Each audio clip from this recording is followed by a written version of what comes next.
I'm going to go ahead and call the meeting to order. This is my one meeting a year that I get to do this. So we do have a brand new board member here joining us today, so I thought we could start off with some introductions. I'll start and just go right around the table so you can get a sense of who you're working with here tonight, Josh. So I'm Lynn Coda, I'm the superintendent for Franklin Northeast. Just say your name and what role you have on the board or what your roles are. All right, my name's Devin Lumbra. I'm on the Richford side of ER. Introduce yourself. My name's Josh Muir, just resident of Enosburg, just got roped into this somehow. But here, willing to learn and see where it goes. So Josh is our brand new Enosburg board member here. I'm Kelly Dean. I'm the principal of Richford Elementary School. I'm Jan Hubbard, the principal of Enosburg Elementary, where your son goes. I'm Matt Webb. I'm the principal of Enosburg Falls Middle and High School, where your son hopefully will go. And Nate DeMar, the director of Coal Oliver Center. I'm Beth O'Brien. I'm the principal of Richford Junior Senior High School. I'm Courtney Fletcher. Sorry, I need to catch my breath in a minute. Oh, it's ERUUSD that's coming. I'm like, oh, there's somebody in. I'm the communications coordinator for the district and the board person extraordinaire, and Lynn's administrative assistant. I'm Morgan Table. I'm the business manager. Akua Smith, Enosburg-Richford board member. Sarah Herdevies, Enosburg-Richford board member and SU board member. Margaret Wood, Mr. Richford. I'm on the Richford side.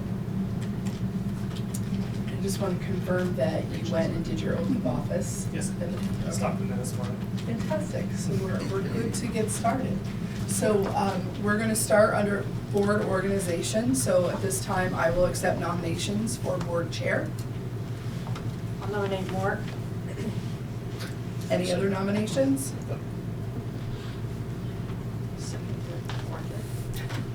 Hearing none, we don't have anybody virtually, so we can just do a voice vote tonight. Oh, yeah. Wow, since we've been able to do that.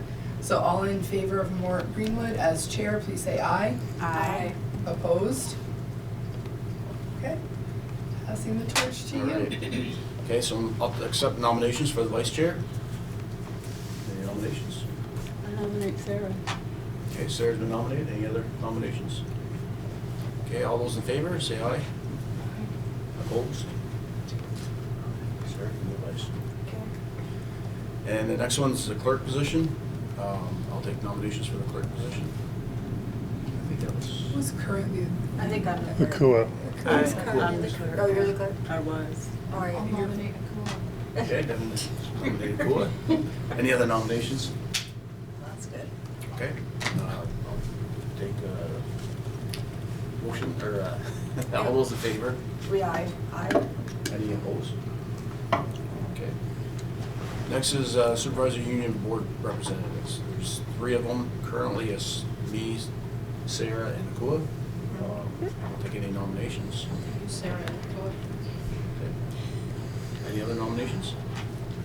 All those in favor? Aye. Anyone opposed?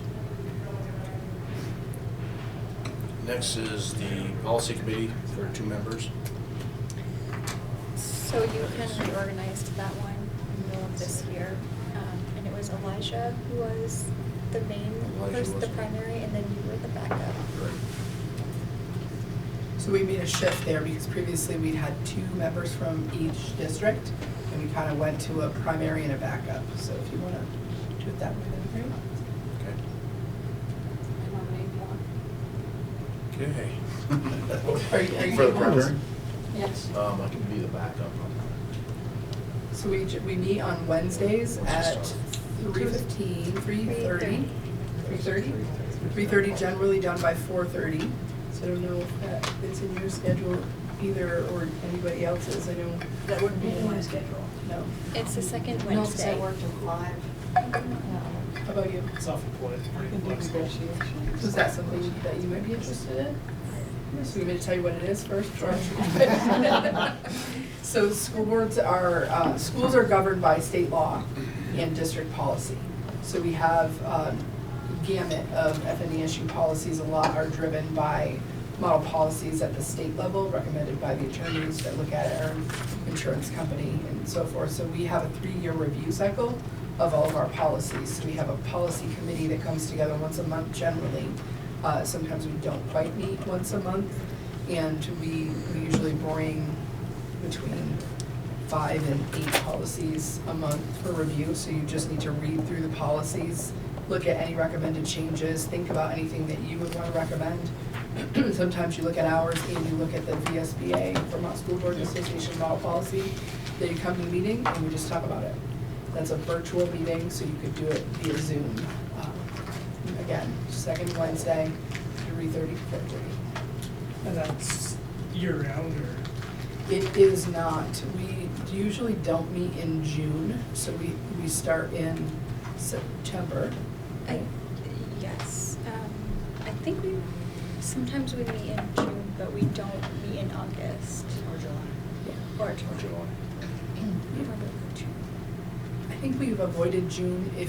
once we shifted to the second, because it's generally difficult to get principals out. So I think we could Yeah. plan on like a September and May rotation. Yeah, we will. Okay, nomination for Josh. All those in favor? Aye.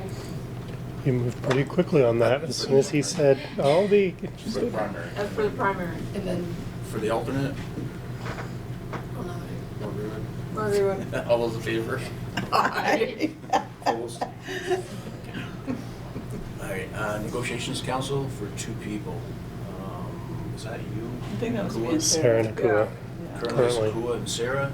Any other problems with that? If not, I nominate them. If there's any other nominations? Okay, all those in favor? Opposed? Okay, next is motion to approve the warrants electronically. And so this is how you currently do it. Joshua, for your benefit, the school board has to approve the warrants, which are basically a list of the checks that we want to send out to pay your staff or to pay people. The way that we have done it since probably even before COVID is that our bookkeepers will send them out by email to everyone. And then as soon as 2 board members review them and say, yeah, these are okay to go, we will actually send out the checks. Easy enough. Yep. Prior to that, we had to go find them and sign them and do some stuff to get them signature, so this is definitely working a lot better. So if you're interested in doing that again, it would be a motion to approve to approve warrants electronically and to send with 2 approvals. Motion. I'll make a motion. Okay, Sarah's made the motion. All those in favor? Aye. Opposed?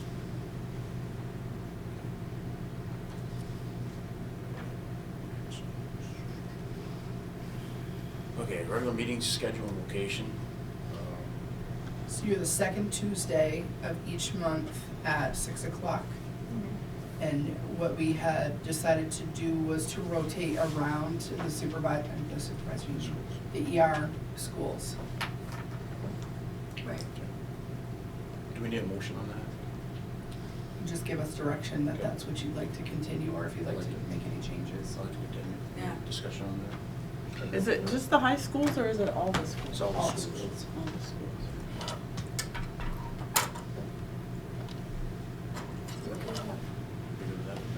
Yeah. Okay, next is Robert's Rule of Order. Can we do the location posting? Okay, location. Oh, yeah, sorry. That's okay. Next is location and posting meeting agendas. So Courtney does all of the work for us in terms of posting meetings, so do you have any recommendations for the board? I recommend that we don't post at the post offices any longer. The NMV side, they post at each town clerk and each school. So my recommendation is to choose a school in each town and post there. That way I can send all of it out electronically. Right now I have to physically go to each post office, and all the meetings I attend, sometimes it's hard to get there before they close, so I would like to make it easier and just post electronically. I make a motion to post electronically. To To- the town clerks Town clerks and and schools. Yeah, town clerks. Do we have to designate the schools, or do you have them already set? I I think don't you should know. just say schools, period, and then each of our schools will post the. Okay. And we also post it on the website every month. Okay. So I'll post at the post office, is that gonna affect how many people get to see that, do you think? I mean, no. I mean, I don't know how many people I just wanna make sure we go cover it all. physically to the post office versus, I think most people look online, honestly. When I first started, people were wondering where they were on the website. So I think most people look on our websites.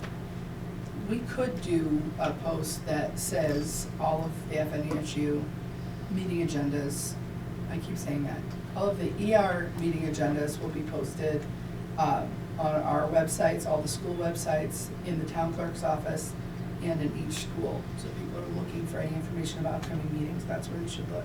School websites too, because currently they're not on the school websites, it's just FNESU websites. I was thinking because we now can push notifications, because we have that new website that's gonna be launching in the next couple of weeks. Was that, I think you said that you could do that pretty easily, post one thing to all sites, is that right? That makes sense. Okay. Sounds good. Okay, now Robert's Rules of Order. Do we, yeah, sure.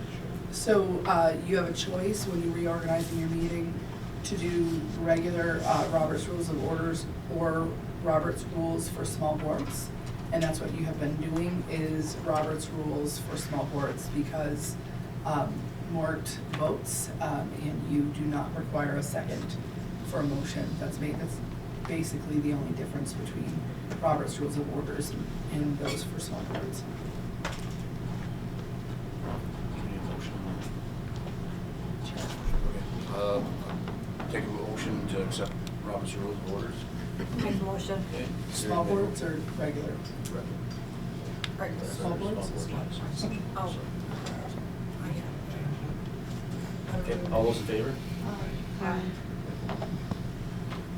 So each year, in your agenda, you have a live link to this, the Code of Ethics for Vermont School Board members. I think it's important for people to take a look at this, just as an annual reminder about your duties and responsibilities in your role.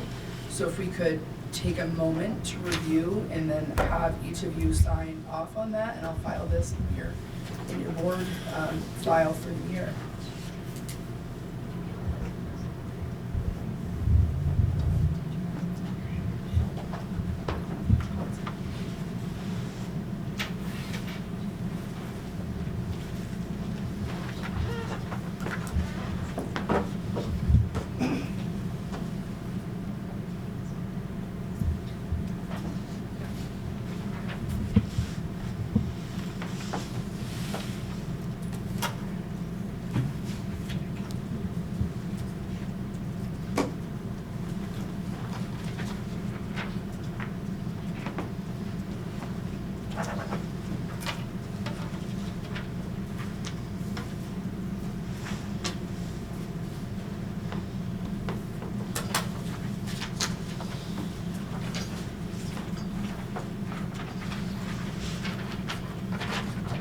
And if anybody wants to take home an extra copy, I do have some, you can grab them at the end of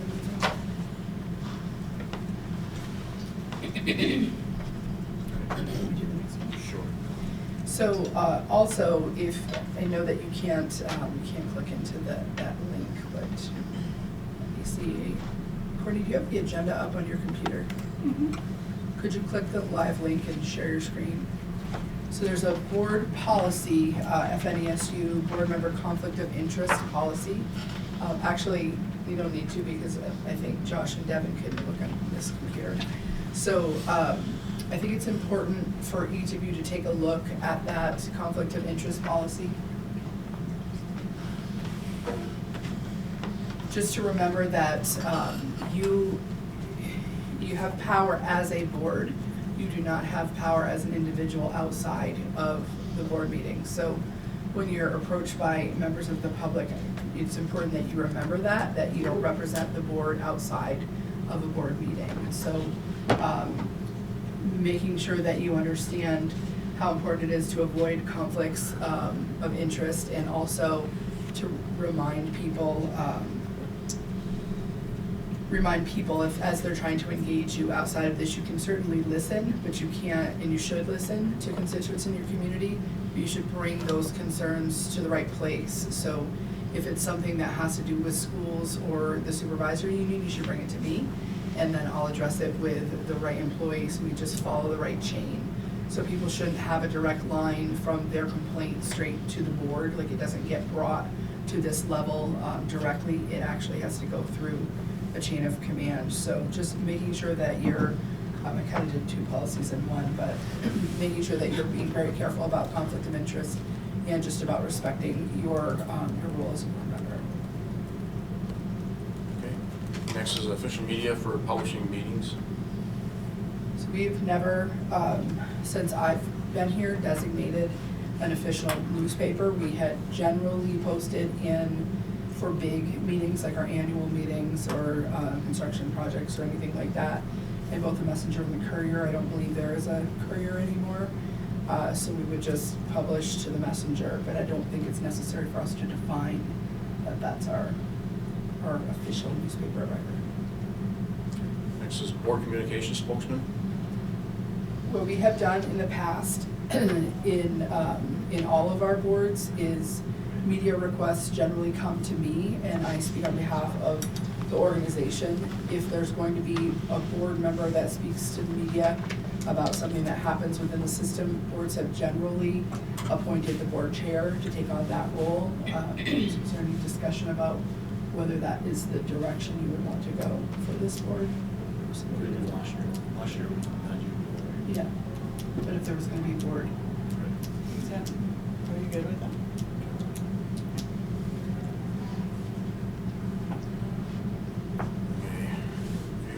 Okay. Review policies, F&ESU policy, public comment. Is that new? So can you just open that? Sure. So this was a policy, and I think it's important to review once a year as we go through this. For those of us that kind of survived the pandemic, it necessitated a look at our public comment policy after we went through that. So this policy came up for review a couple of years ago, and essentially we have outlined who has the ability to address the board, and in the board policy, we got clearer about who has the ability to come and address the board, and the authority that the chair has to have a speaker list and to limit the amount of time that the public can comment. And the other piece of it is just a reminder that our meetings are actually school board meetings. It's a meeting of the board that is open to the public.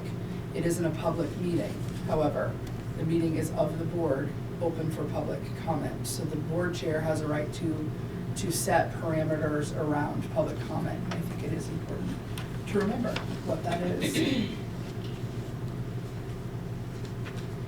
And then the next one I kind of merged into the conflict of interest, just the handling of complaints by bringing it back to me, and then I'll address it with the appropriate person and not having it land from you directly to the board.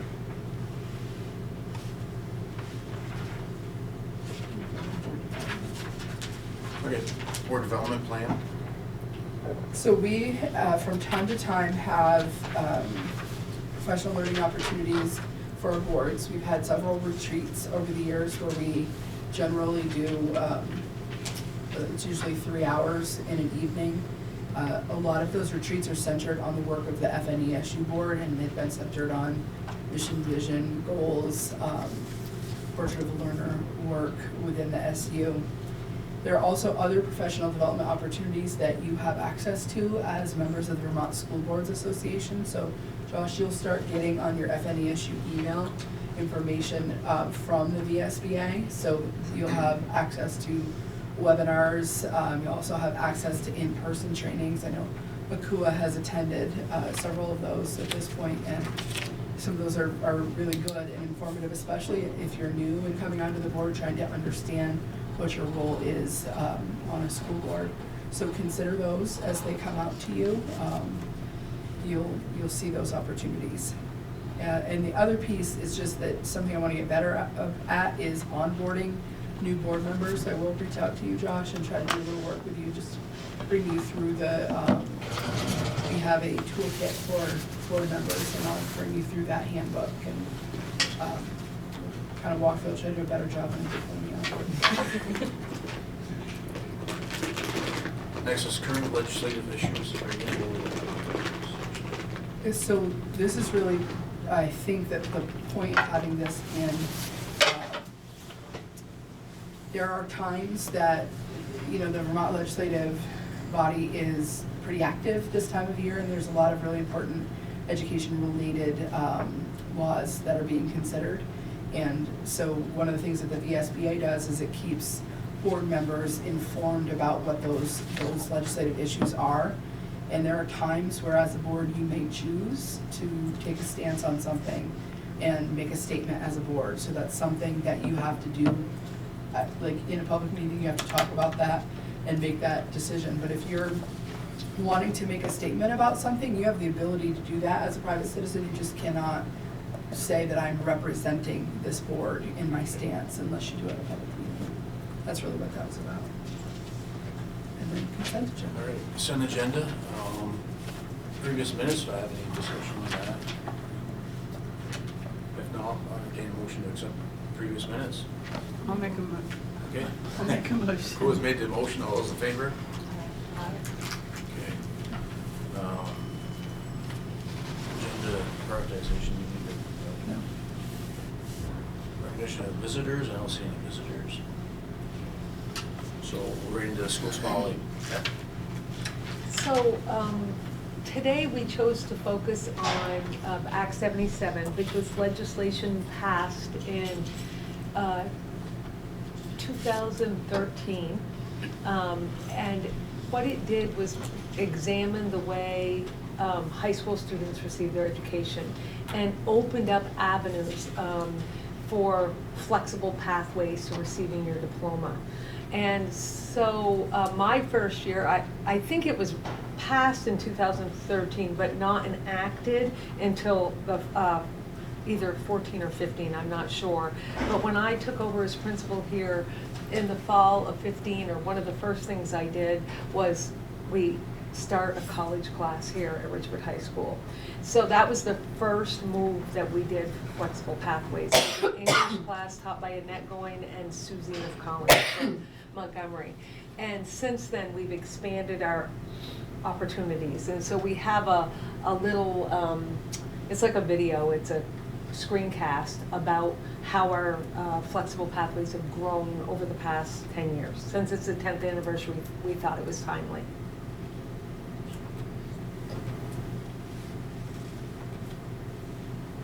"2024 marks the 10-year anniversary of the enactment of Act 77, Flexible Pathways, the initiative that supports flexibility and creativity in the way students access their education. Over the past 10 years, we at Richford High School have grown our flexible options considerably. We do not approach education as one size fits all. Rather, we meet students where they are at and develop programming that will allow students to meet their personal and academic goals in a way that best suits them. Here are some highlights of our flexible options. We offer concurrent dual enrollment classes at Richford High School, which means students can take college classes during their regular day in the comfort of their own high school and with familiar instructors.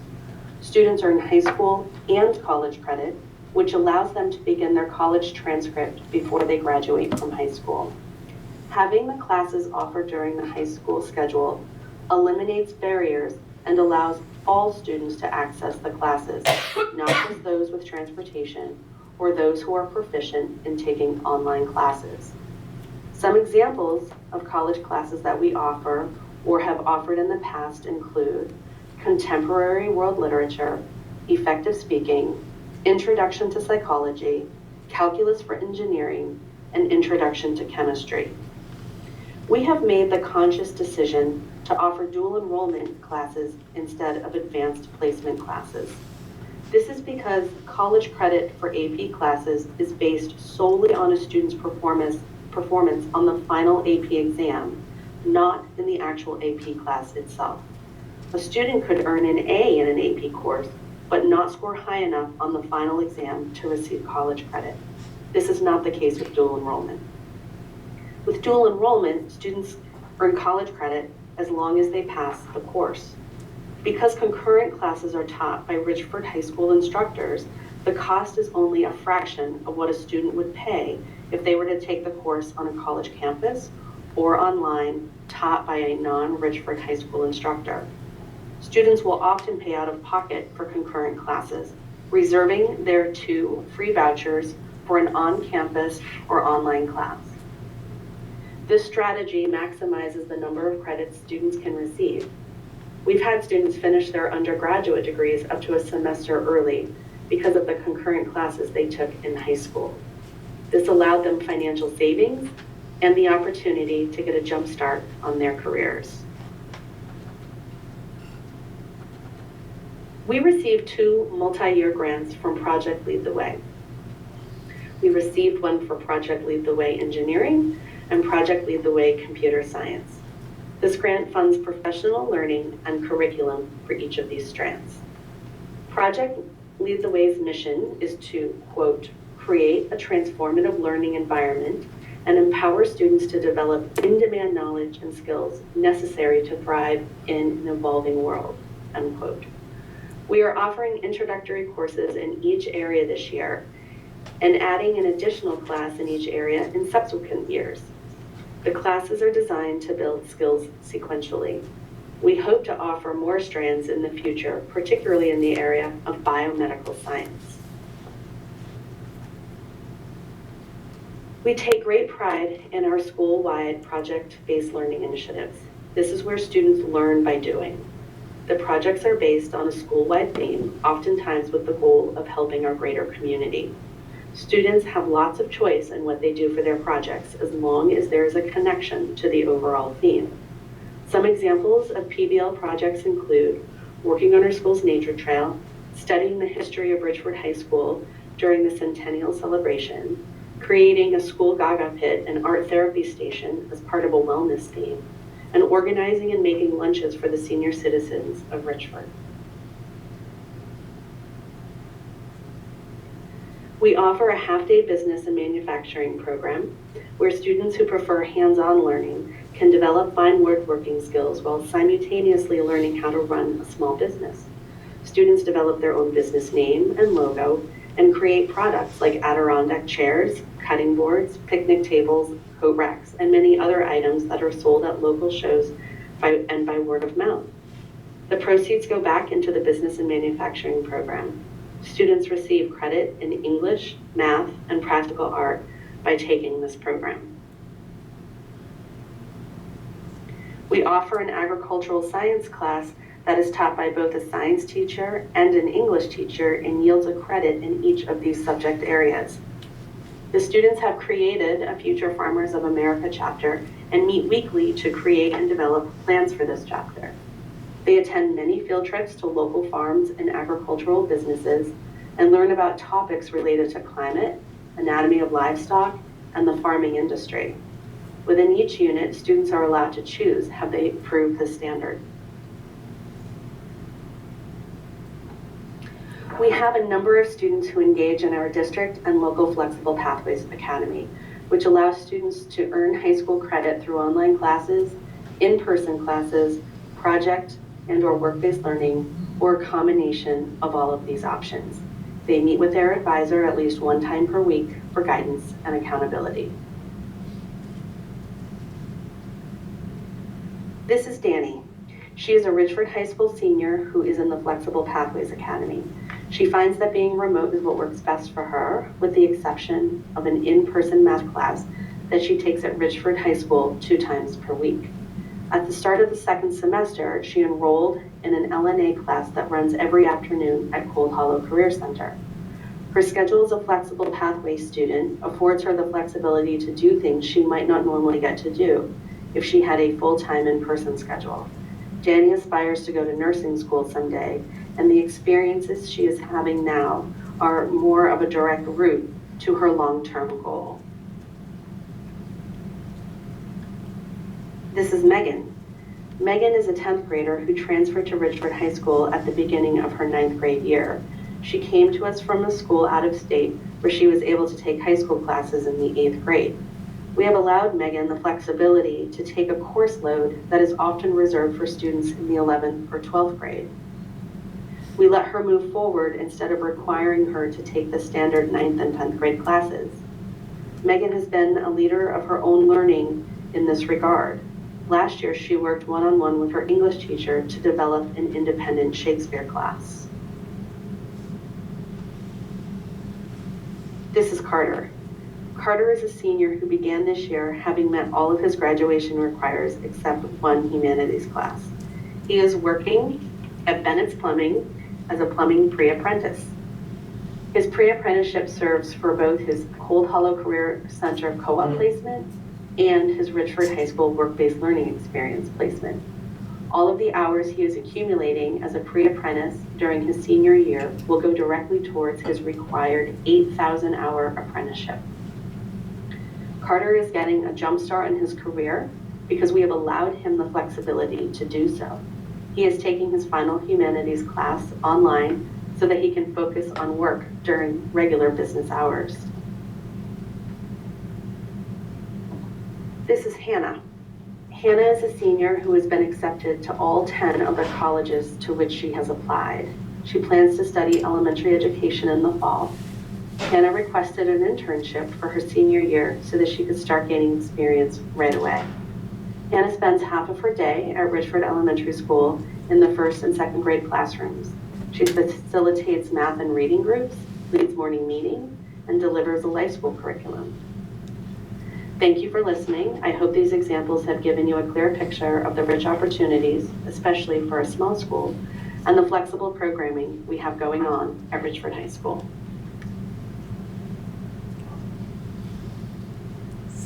I just want to add that I do believe that we've had a few students graduate a year early. In addition to the students doing early college, we have 2 students doing early college this year. I think Madison Barber, who was a student both at Cold Hollow and at Richford High School, maximized her credits so that she graduated a full year early, which is a substantial savings for families. And if students are paying for the class that are concurrent, it's like less than $200 because the instructors have to have a master's degree in their field, and they're accumulating the credit, and we feel that it's a much more direct route to college credit than AP. And so that's why we've made the decision to go that way. I appreciate you sharing that, Beth, and I also appreciate seeing some real examples of how kids are looking at their interests and where they're heading with their career, and how through the flexible pathways we've been able to offer them opportunities a traditional high school pathway wouldn't. 10 years ago, this was not done. 10 years ago, pretty much every 9th grader, every 10th grader took the same block of classes, and it's not that way at all anymore. So. Thank you for sharing yours. On to Morgan. I got a lot for you tonight. So I think I want to start with the wood chip boiler. I had sent out a message to you earlier this morning regarding some motions that we need tonight. For a bit of a recap for you, Joshua, we have, in the past, we had a wood chip boiler here that heated this building primarily. We spent a lot of time with some grant money investing in tightening up the windows, and we did such a great job with that the boiler was oversized for what it needed to do now, and there was a lot of tweaking done to that, and none of it ever got it to a point where it was functional anymore for the building. So That was no longer being used. We are going out to bid for a replacement unit that would be more appropriately sized. We would scrap the one that's in there if we're For unable another to wood sell chip it. unit? Pardon? For another wood chip unit? Yeah. And so as part of this process, we've hired a consultant to kind of walk us through this. Because of the likely price tag, according to Vermont bid law, we have to follow a pretty prescribed process. We have to pre-qualify bidders, so we have to go through the stages, invite bidders to come in and send us their credentials. Once we pre-qualify bidders, we send out an RFP. They all are allowed to reply to that, and with some pretty prescribed exceptions, we're required to take the low bidder in that process. And so the pre-qualification is pretty important. You want to make sure that anyone who gets through that process is actually able to deliver, because if they're the low bidder, you're going to take them. Back 20 years ago when we were doing this, we would send out advertisements to pre-qualify for projects and get maybe 10 contractors that would come back and ask to be pre-qualified. And we'd have a pretty robust process of saying who are the 6 of those that we want to invite. We put this out, we got 2, as I showed in the email that I sent out to you all today. We are recommending that you pre-qualify both. If at any step of the process we get less than 3 bids back, we need to ask for a waiver from the AOE to move forward on a contract with them. So I'm certain that we're going to have to go through that process. What I'm asking tonight is for the board to pre-qualify the 2 contractors that sent in pre-qualifying packets as one motion, and the names of those are Furling Energy and Lime Green Heat, both out of New Hampshire. Assuming that you pre-qualify those 2, I will then ask you to make a motion to approve the RFP that I shared with you earlier today, and we'll pretty immediately send that out to those 2 and hope that both of them come back with bids on the project, because you hate to only have one, because that kind of kills the competitive process of this.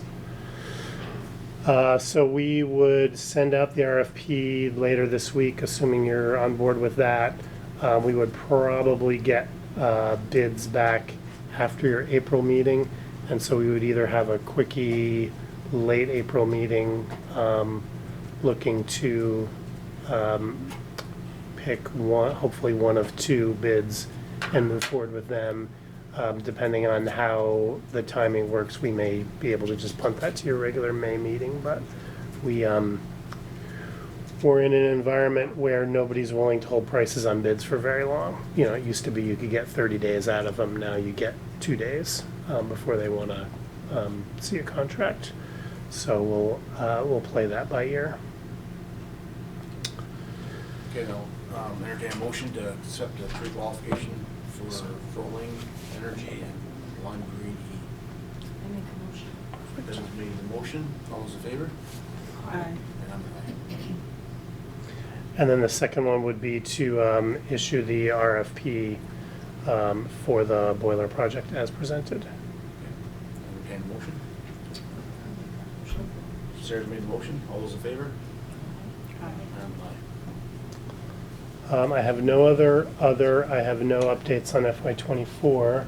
So Courtney, you can pull up the ERU FY25 round 2 slideshow. Perfect. And then Lynn and I will be tag teaming on this one. Okay, so, last week, both budgets were defeated. We're now moving into discussions about where do we go from here.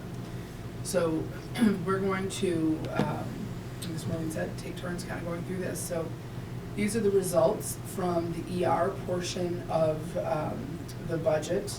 So you had 458 no's, 272 yeses, so that was a 62.7 to 37.3 margin. Morgan's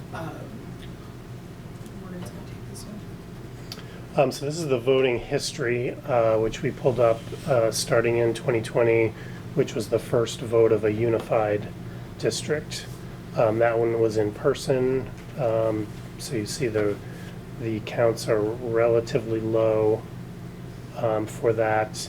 2021 was the first year that we had a vote on a unified district by ballot. And you can see that in terms of the percent voting yes, it's been pretty consistent up until this year, roughly a 3-2 margin for victories.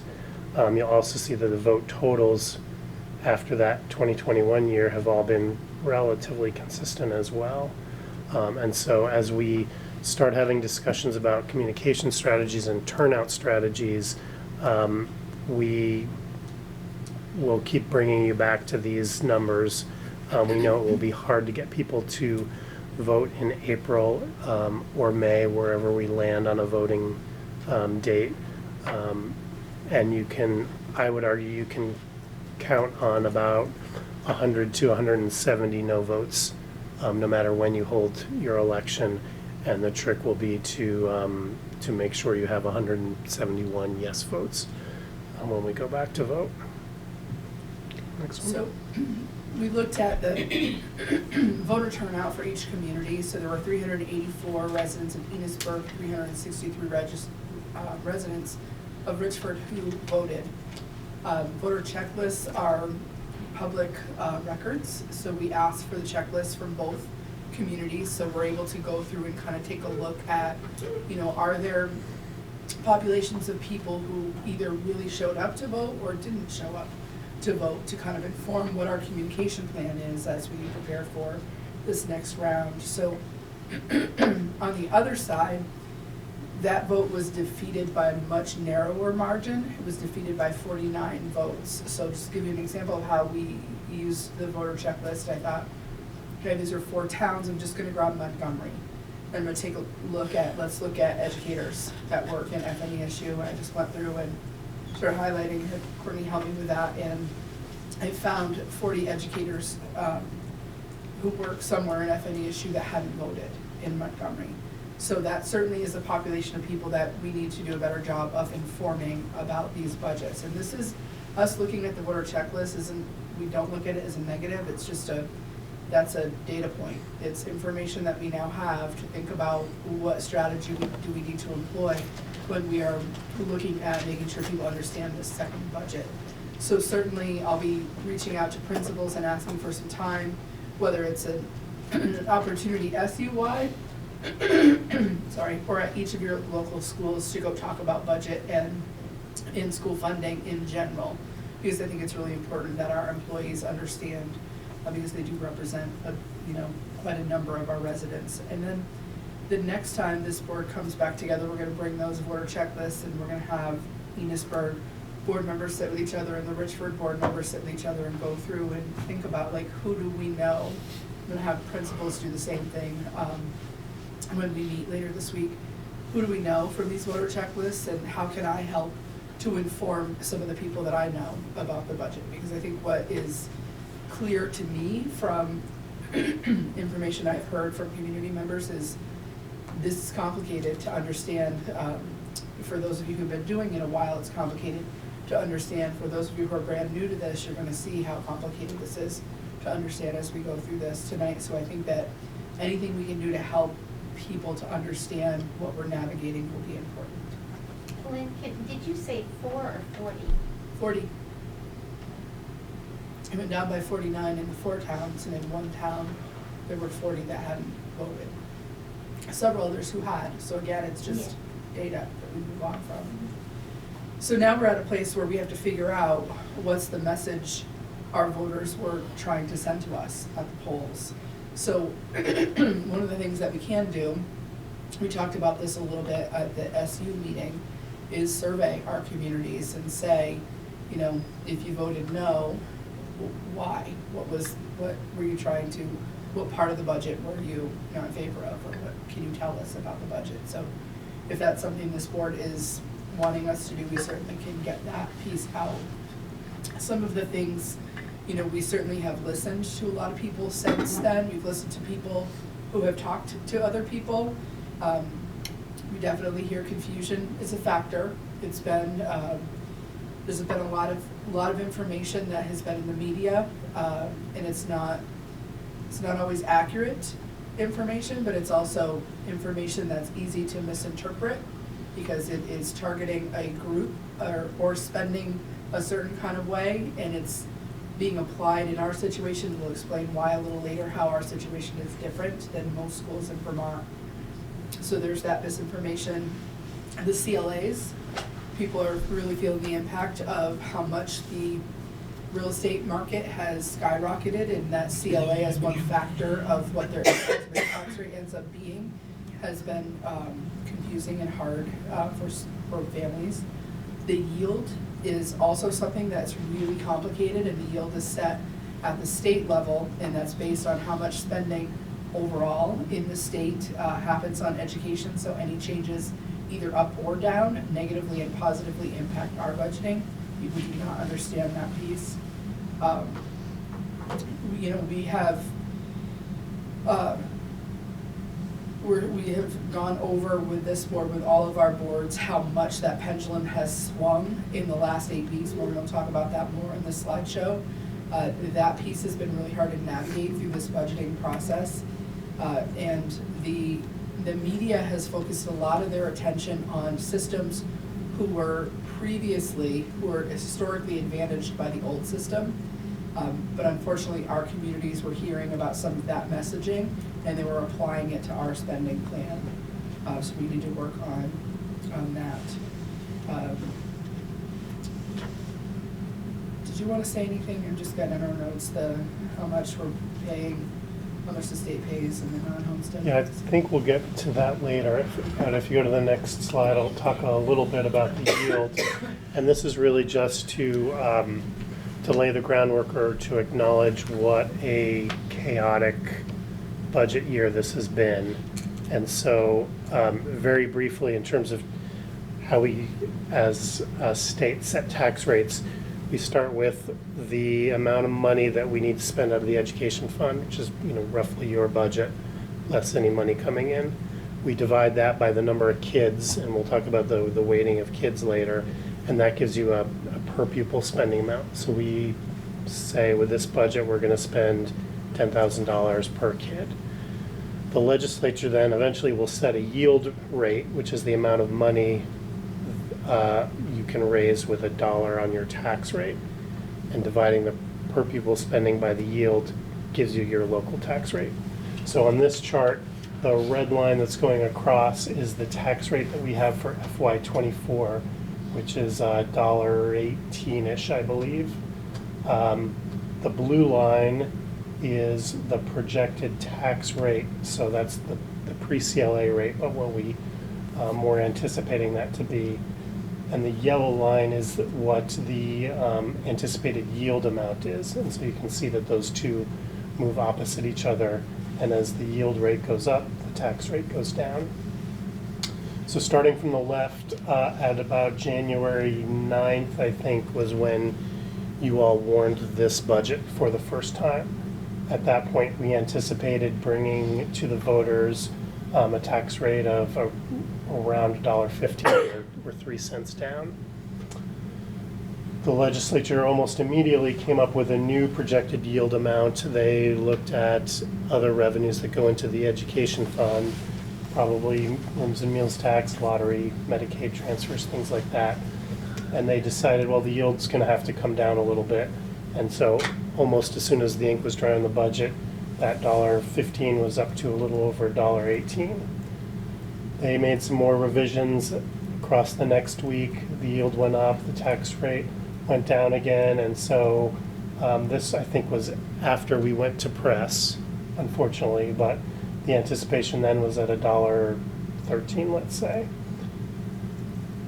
The legislature then started catching wind to all this additional spending that Lynn tipped, and we'll talk about in more detail later, but they started putting some tax rate values on that, let's say, trying to figure out what that was going to cost the education fund. And so by the time we got into the last week of January, they were predicting that the yield was going to drop significantly, and this budget that we had warned and we'd already advertised to folks the tax rate associated that could have, at one point, could have been as high as $1.52. The legislature, and again, we'll go into this in more detail later, decided that that provision of Act 127 need to be fixed. Once we hit about this February 6th, they had a plan that seemed to be sliding through pretty quickly of how they were going to fix that. And you'll see the projected tax rate for here dropped pretty significantly to around $1.10. It's moved up and down since then, but it's been pretty stable since that fix went into place. As we project this out forward, the legislature is now trying to capture some of the better information for those districts that, added spending, thinking they weren't going to have to pay for it. Now they realize they are going to have to pay for it, and they're working to pull that back. So my guess is that the yield is going to continue to climb much slower rate, but it's still going to go up, and that tax rate for this same budget, if you did nothing, would continue to drop over the next few weeks until the legislature puts a pin in it, probably in May.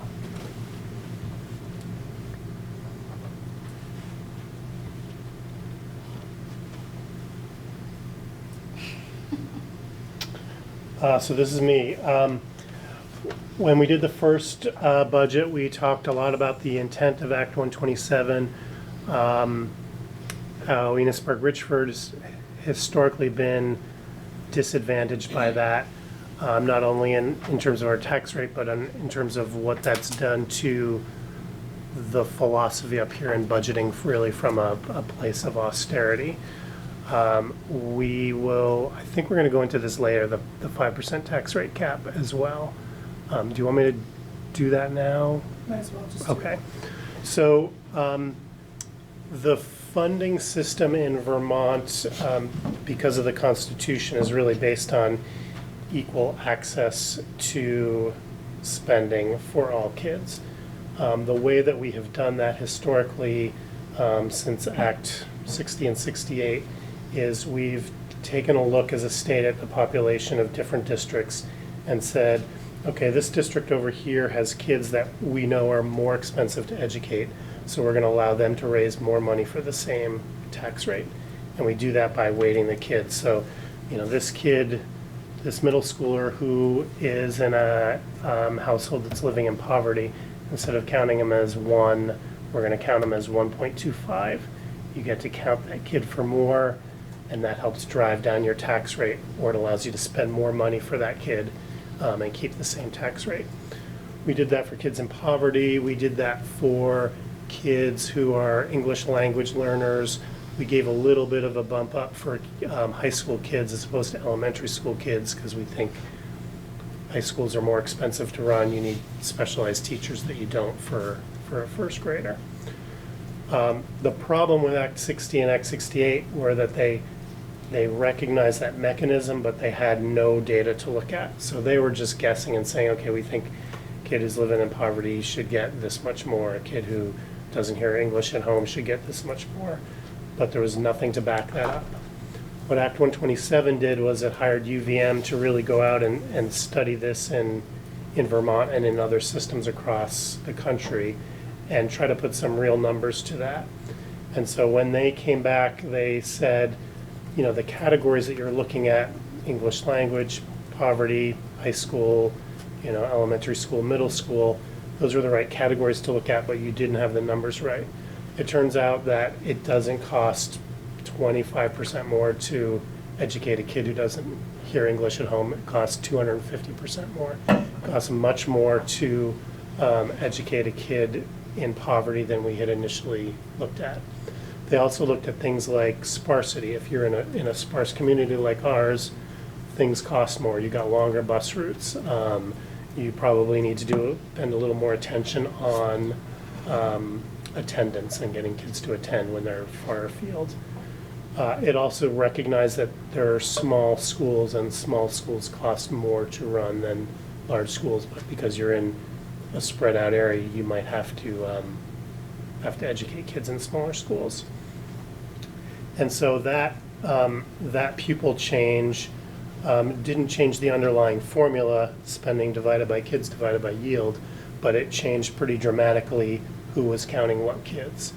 And ER and NMV both were able to count, include a much higher number in that, which was either going to drive our tax rate down or allow us to spend more for the same tax rate. There were other communities who had a pretty good ride on Act 60 and Act 68 and were finding out that the kids they were counting were, compared to others, not as needy, not worth as much. So they were going to see either an increase in their tax rate or a much lower budget for the same tax rate. And the legislature, in order to get this bill passed, said, okay, we recognize that you've got some work to do in terms of cutting your budget. And so we're going to give you a soft landing, and we're not going to implement this all in year one for you. We're going to cap how much your tax rate goes up because we know it's going to go up while you take the steps to cut funding. What a lot of towns, maybe not a lot, what several districts found is that once their tax rate was capped, they knew that going into their budget session. Once you hit that, no budget decisions you make are going to change what your tax rate is. So they're looking at the elementary school that they've not been able to raise a bond for, and they're like, oh, you know what, we can put a new roof on this school in this year, and we don't have to pay for it. We can put some money into our capital reserve fund and use this for repairs later down the road and not have to pay for it. The problem with that and being a statewide system is that they aren't paying for it because they have a capped tax rate, but those of us who don't have capped tax rates, we're going to pay for it, and we're going to pay for it because that yield has to spike way up and the tax rate has to drop way down. So you saw that in that chart. There was this kind of reckoning where we said, oh, this is going to cost a lot more, and it's going to be borne by districts like ours. Essentially, the amount of extra spending actually essentially drove every system in the state up to the 5% tax rate cap, where they really couldn't get any more money out of that piece of the education funding system. So that's why we had to shift to a legislative fix. Right, and so Bill H 850, which is now law, was that legislative fix, and it basically did two things. The first thing was it said, we're getting rid of that cap. We're going to go back and we're going to say, yeah, if you saw a big decline in student counts, we will give you a tax break on your rate, but it's not going to be tied to your spending. It's going to be tied to the number of kids you lost. So you lost, districts lost a huge number of kids. Maybe you got a 10 cent or a 15 cent cut on your tax rate. But if you were adding spending, that was still going to drive your tax rate up because the capping mechanism wasn't there. It then also gave everybody the opportunity to pull back the votes that were warned and rewarn them, because they recognized that there were districts that put $5 million into their budget thinking they weren't going to have to pay for it. And now that they knew that they did, they're going to say, well, we're going to wait and see what construction aid does in the state. We're going to wait for future years to pay for some of those capital projects. And so there were a handful, I think it was 8 or 10 districts, touch on it later, that did pull back their vote even though they had already warned it and maybe people were already voting on it. We did not do that in either of our districts because we did not put any of that additive spending, assuming we were not going to have to ask the taxpayers to do it. We had benefited enough from the child count going up, and we have historically spent little enough that we were never going to be in that box where we could benefit from that cap, and so we didn't budget to it. One of the goals of Act 127 was to reduce spending at the top of the highest spending schools in the system while you increase opportunities at the bottom, is where we are. So there were dollars added to our budget, and the idea behind Act 127 is we had that additional capacity because of the additional students, so it didn't drive our tax rate. That added spending didn't drive our tax rate the way it would in a typical year. So what we did was intended in 127.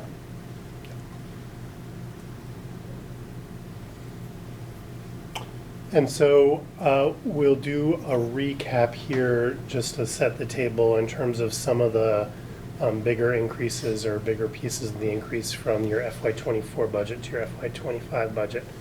And this is still a work in progress as we pull these numbers together, as we're also trying to pull together the meetings and other background information. So just the increase in health insurance was about $100,000 on this side. That's a pretty significant start for something that you don't have any control over. In terms of the SU assessment, the food service budget was up almost $500,000. That's largely due to food costs. For those of you who were at the SU meeting earlier tonight, you know, although labor costs are going up, Dawn has actually reduced the number of staff in the food service program.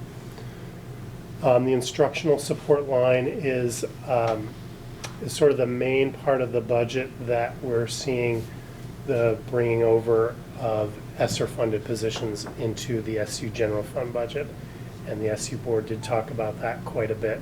For the one position that was funded locally, tech integration was funded on NMV, and we moved it into FNESU, which allowed us to have that person work in all the schools. And it allowed Enosburg High School to not backfill a tech position in their building by us being able to put the tech integration at the SU level. So the tech integration position was one that's really offset by two cuts, one in each local district. The instructional coaches and the director for educational equity are both moving over from ESSER. The BCBA position is in addition to the special ed budget that comes in on this line. I will say that overall the special ed budget is down pretty dramatically, so part of that is really about a shift. And then we're giving you the total amount that line is increasing. It's not all due to those, because things like that, you know, that health insurance increase is counted in these other bumps as well. Just the increase to salaries for teachers and administrators is part of that as well. So it's not all new positions. We're going to try to drill down and put a dollar amount to the increase just in terms of your returning teachers. So again, trying to pull out the that increase as opposed to new positions. Dental insurance to support staff was a big driver or a big increase this year. In the last round of negotiations, that was something that that we offered, that was negotiated into the contract, and at that time we hadn't budgeted for it. So this year and next year we're sort of catching up to 2 years worth of dental insurance. We did add about $370,000 into the general fund budget for building maintenance, building repairs. We had long discussions at both boards around that. Historically, the Enosburg-Richford side would delay decisions on building repairs until we saw how many tuition kids we were getting, and if we were getting a bonus from tuition kids, we would try to spend some of that in the current year budget. Conversely, on the NMV side, they would look at the tuition payments they were making to you, and if they had a year where they were sending fewer tuition payments to you than they budgeted, they would try to get their buildings fixed up in those years, and then in years where it was accurate or where they were sending more, they would forego those repairs. The backdrop to this as well is that we do not have PCB results yet for Richford High School, which has been tested. It looks like there may be a legislative change this year, but it's not set yet. So we don't know if we're going to end up doing testing at Enosburg High School this year or not. But we do know that the state is not putting enough money into the remediation for those projects. And Morgan, so we have not been tested. have you had air testing yet? Or have you had the survey? We had the survey. Okay, so the survey's been done, but the air testing has not been done at Richford High School. So we have two high schools with big unknowns in terms of those costs, and we know that because of when they were built and when they were remodeled. There's a lot of potential sources that are out there. Finally, a big increase to the after-school program, almost $100,000 there in terms of the local contribution to support that. So I'll take this next part. So I think that one of the things that is, well, can we back up just a little bit? Can you go one slide back? The FNESU board met just before this meeting because as you know, when you're in a supervisory union, voters don't vote on an SU budget. The SU budget is assessed out to each district and voters vote on each district budget. So when these budgets went down, it was clear that the SU board and the Central Office Administration agreed that we needed to look at that budget as well. So that board had some difficult conversations tonight, and they have two scenarios right now that they're considering. One is a reduction by $168,000 to that budget, and the second scenario is a reduction of $385,100 to that budget. So they're coming back next Monday to make their final decisions, which will inform the second budget meeting for this board and for the NMB board. So let's go to the next part. Where would those come from? The cuts right now are, there's a cut in food service. There's an HR assistant position that we have had and haven't filled in our budget. It's reducing that. There's a reduction in curriculum, one of the curriculum director positions from 260 days to 200 days. So there's some of that savings. That's the first line. The second line would be not offering FPA to K through 6 students. Okay. And related to that, in terms of it's something that that board is looking at, would be some changes around how we're funding the after-school program. So right now, as I mentioned earlier, you've got an increase of $99,000. That's kind of, it's not an assessment, but it's an amount of money that you're committing to the after-school program. We're looking at pulling that out of the local budgets, putting that into an NSU grant, and pushing more of your guidance counselors back into your local budgets, which makes more sense in terms of where those two programs live. We would probably couple that with some level of reduction to the after-school program, at least in that first year as we do that. So it wouldn't change your assessment, but what it would do is it would increase your guidance counselor lines, and it would reduce or remove that after-school line in your local budget. So it would be a net gain, we anticipate. And I do just want to clarify, it would not be a reduction of our current services under after-school program. There were some additions in this budget for opportunities in our after-school program, which would be reduced. So I want to talk a little bit about central office functions, because I think that this is a mystery to many people, of what we exactly do in the central office. And I think since Act 46, a lot of, and some acts that came before Act 46, there are a lot of functions that the central office does now that they did not previously do. So I want to take a moment to just talk about that. So there are a lot of administrative, instructional, and operational support pieces that we try to hold at our office. So we typically handle everything that has to do with budgeting, human resources, curriculum development, professional development, special education, food service, transportation, group purchasing, and overall district-wide planning. So there was a law that was passed many years ago that it actually was the first time that functions were centralized. They were required by law. So we had to take on special education at the SU level. Was it a decade ago? It has to be close to that. Yep. And transportation. So those were the first two functions that were centralized. More of that has happened since we have merged through the lens of being able to do some of those things more efficiently from our level. So by taking on some of these functions, the goal is to try to take some of that administrative burden away from school principals. So I'll give you an example. When I was a school principal in Berkshire, I technically owned a water system. because we had a water system that was for the Berkshire School, town clerk, and the town garage. So there was a lot I needed to know about testing and how to operate that water system. There's a lot I learned about boilers and replacing fuel tanks in the ground because there was no facilities director. One of our goals has been to really increase our capacity for our principals. They have so much on their plates to be able to take those things off.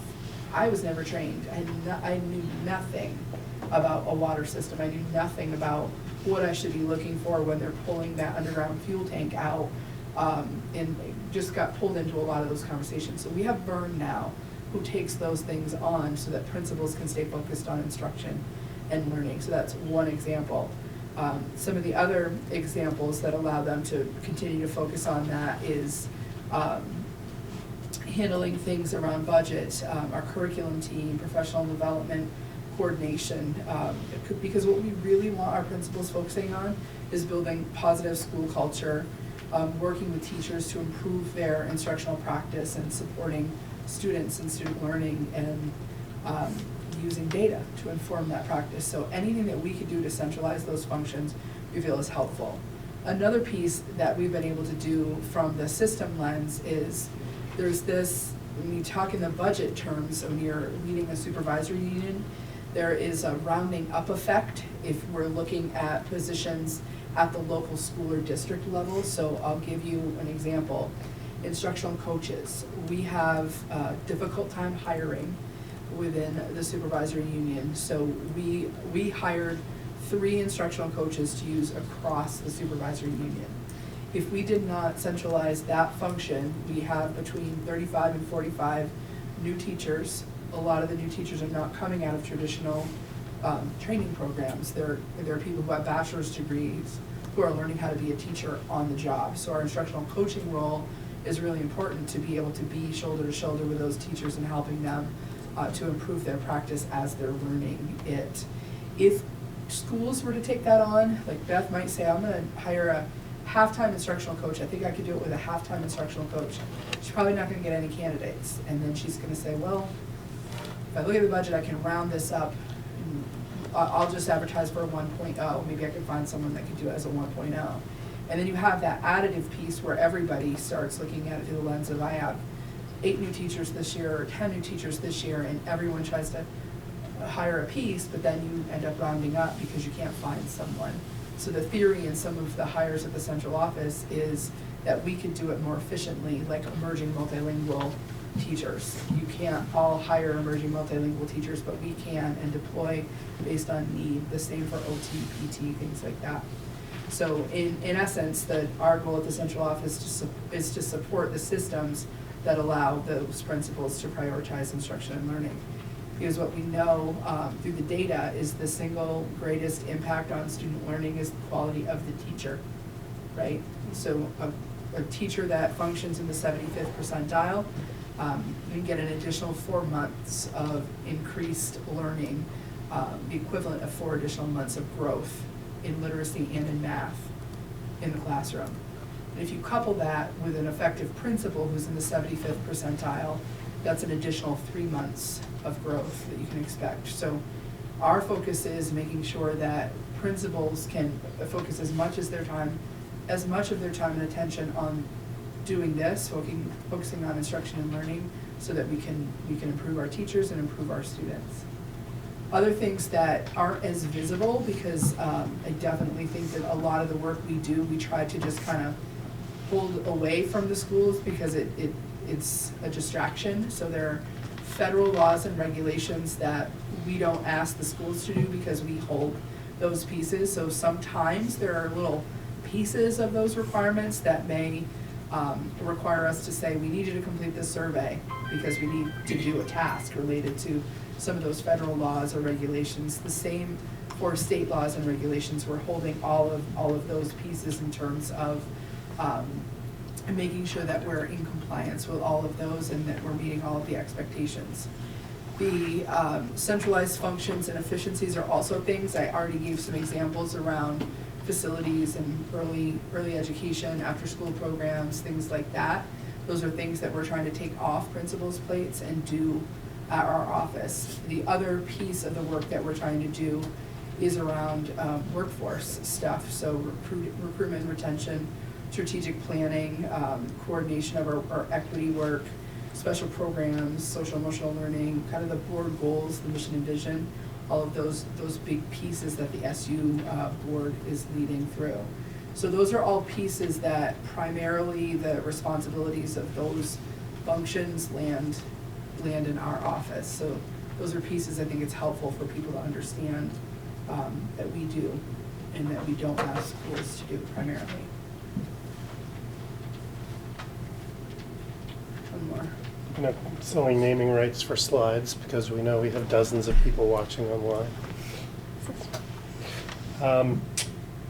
This chart, you've seen quite a bit. This is the pre-CLA, the homestead tax rate for Enosburg-Richford, starting from the first year as a unified district. So this is just to remind you and to remind anybody watching that after 2 years of pretty flat growth, we've seen a pretty steady decline. This is due in part to basically that the yield is getting stronger faster than you're increasing your budgets. So budgets have been going up during this time, but the health of the ed fund is comparatively doing much better. So this is the rate that you as a board really gets to focus on, but unfortunately it's not the rate that your taxpayers focus on. And so in the next slide, you'll see what happens after we apply the common level of appraisal to it. You can go to the next one here. So you'll see that the red line is Richford, and that has been bouncing around quite a bit the last 2 years. The green line is Enosburg, and despite that district rate going down, Enosburg has seen a steady growth in their post-CLA tax rate, the tax rate people are actually seeing on the bills. That is a function entirely of the hot real estate market over the last few years. And so the CLA, again, is there to recognize that a house that's listed on the grand list in Enosburg for $200,000 is not necessarily at the same value of a house listed in Richford on their grand list for $200,000. The way the CLA numbers are right now, according to the state, and they look at recent property sales across each town, the state would argue that a house that's listed in Enosburg where they have not done a reappraisal in a while, a house listed at $200,000 would actually be worth $268,000. And so applying the CLA is how they get the folks in Enosburg to pay based on fair market value of their house. Conversely, in Richford, which has had a reappraisal recently, that $200,000 listed house, according to the state, is only worth $186,000. And so their tax rate is brought down below that black line because they should be paying less because their fair market value is less than what's on the grand list. The big switch in Richford in the last 2 years is that somewhere between FY23 and FY24, they underwent a townwide reappraisal. So everybody in theory saw their property values go up to a more accurate level. If it had been at 100,000, it was probably at 150 or 180. And according to the state, and this is pretty common across the state for these reappraisals, they actually overshot. And so if they were at 100% CLA, their actual tax line, that red line, would be tracking exactly with the black line, the district tax line. But they overappraised in '24. It dropped pretty significantly, and now they're kind of drifting back to a place where they're going to be more accurately appraised. That's an indication that they were overassessed last year, overvalued, likely with the property valuation change, the reappraisal, and then this year it's kind of right sizing a little bit. So properties are continuing to increase in Richford, but I think that there is some confusion right there in this community because I think that I think that the reappraisal was felt deeply in Richford last year when property values grew maybe more sharply than what community members thought they were going to grow. It drove your tax rate down really, really low on that side, but I think that property values went up markedly, so they felt a real difference in the tax rate. That increase that they're feeling this year is based on that now declining CLA, which drives that tax rate back up. But still, if you look at historical data, if you follow that black line, which is the district level tax rate, or even the red line, which is the real tax rate, it's significantly below where it was 4, 5, and 6 years ago. So I understand completely that it feels like an increase, but I hope that people can also look at the historical data on this. And because you can't accurately compare tax rates even within a district that should have the same tax rate, the way that we look at spending and compare how we are doing to other systems in the state is through that ed spending per pupil amount. And so this graph is in your book. We've covered it a lot in board meetings. This is for the current year, so it's FY24. It's the amount of money that you're spending, your ed spending figure, divided by the number of equalized pupils you have this year. And so that's using that new pupil count, the ones with the greater weights that we're benefiting from. So if you look statewide, down at the bottom, the lowest spending district is at about $8,000 per pupil. The highest spending district up at the top is about $18,000 per pupil. So a pretty huge range, more than 2 times between the highest spending and the lowest spending. And we had talked about Act 127. The intent of that act was those folks that are down in the basement at the 8,000 would be able to spend more money for relatively the same tax rate. And those districts that are up at the $18,000 range, the hope, I think, was that they had a 5-year glide path to get that down more towards the middle of the pack. So if you look at that statewide rate, you'll see there are a handful of red lines in there. Those are our colleagues in other Franklin County towns. The 2 black lines towards the middle, the top one is the statewide average per pupil spending. The lower one is the Franklin County per pupil average spending. And then towards the bottom, those 2 blue lines, the one closest to the bottom is Northern Mountain Valley's per pupil spending this year, and a few ticks up above that is Enosburg-Richford's per pupil spending this year. If we go to the next slide, we'll drill into, on the left, just looking at the bottom 20 on that first chart. So again, we're still in FY24, the current year we're in. Lowest little blip down at the bottom is spending at about $8,000. The first red line is NMV, the 12th lowest in the state in terms of per pupil spending. The next one above it, Enosburg-Richford, is 18th lowest in terms of per pupil spending. So this is out of 125, 26, something like that, districts across the state. If you now look at the right side of this chart, we are moving ahead to FY25 per pupil spending. This picture is not yet complete. But what we do know are those lines that are in green on the right side are districts that have a voter-approved budget now, and so those figures are accurate. Again, you still have one, the lowest down around 8,000, a little above, but you've got them kind of spread throughout in terms of where they are likely to be spending. The 2 districts that are in black are districts that have not had a vote yet. So they have warned their budget. We know what their per pupil spending is going to be if that budget is passed, but they are still uncertain, and we won't have details on those for a few weeks. The 6 lines in red are districts that had a failed vote. So Enosburg-Richford and NMV, you can see, are sort of in the middle of that pack. There's one district below them that's had a failed vote, and then 3 up above that have had failed votes. We don't know yet what those towns are likely to do in terms of rewarning budgets and re-voting.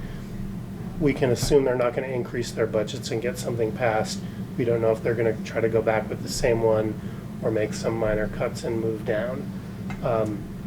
We do know the line at the bottom, Holland, doesn't actually operate any schools, so their budget is their budget. They are just paying tuition bills to other places. There's no place that they're able to cut. That Holland one is actually the lowest red one, so they voted that down even though they don't have a budget that they can. Right. So we assume that they're going to go back and try to pass a similar budget, but we don't know what other options they have. So you'll see in this one that that if our budgets had passed, and if budgets had passed all throughout the state, NMV would have moved from the 12th lowest to the 9th lowest, I think, and ER would have moved from the 18th lowest to the 10th lowest. That's even with all that additional spending that we put in, and that's because of the benefit of Act 127. So even if those budgets were passed, we're even closer to the bottom step in the basement. So I think that speaks to, we had the capacity to add more than we did. We've been conservative in what we have added there. I think what's interesting to note is that at the 9th and 10th lowest in the state, as we start to cut, we're going to lose more steps there. We're going to have other systems that they're spending because they're already approved. We have several green below us that are approved.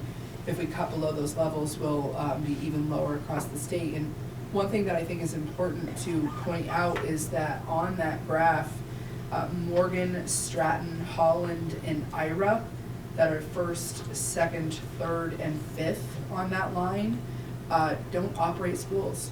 Those 4 are non-operating systems. You've got Mount Anthony right above Holland, which is a pretty large high school. I think around 900 students, if I remember, 800 or 900 students, so they can be pretty efficient with that number of students. They get some economical efficiency out of the size of that high school. And then you've got Derby, Stanford, and Quarry Valley are the only systems right now, if we didn't change our budgets at all, that spend less than we do. So the reality is that we're likely to cut, and again, as I said, we're going to be dropping lower than 9th and 10th lowest in the state. So in Vermont, last week, 30 school budgets were defeated. There are still communities that haven't voted yet. So there are some communities like Essex-Westford who typically vote on their budgets later than town meeting. So there are 14 school budgets who are regularly scheduled to vote after town meeting.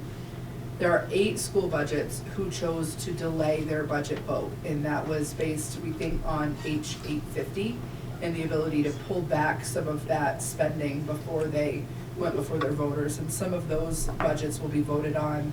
I think at least one is happening later this week.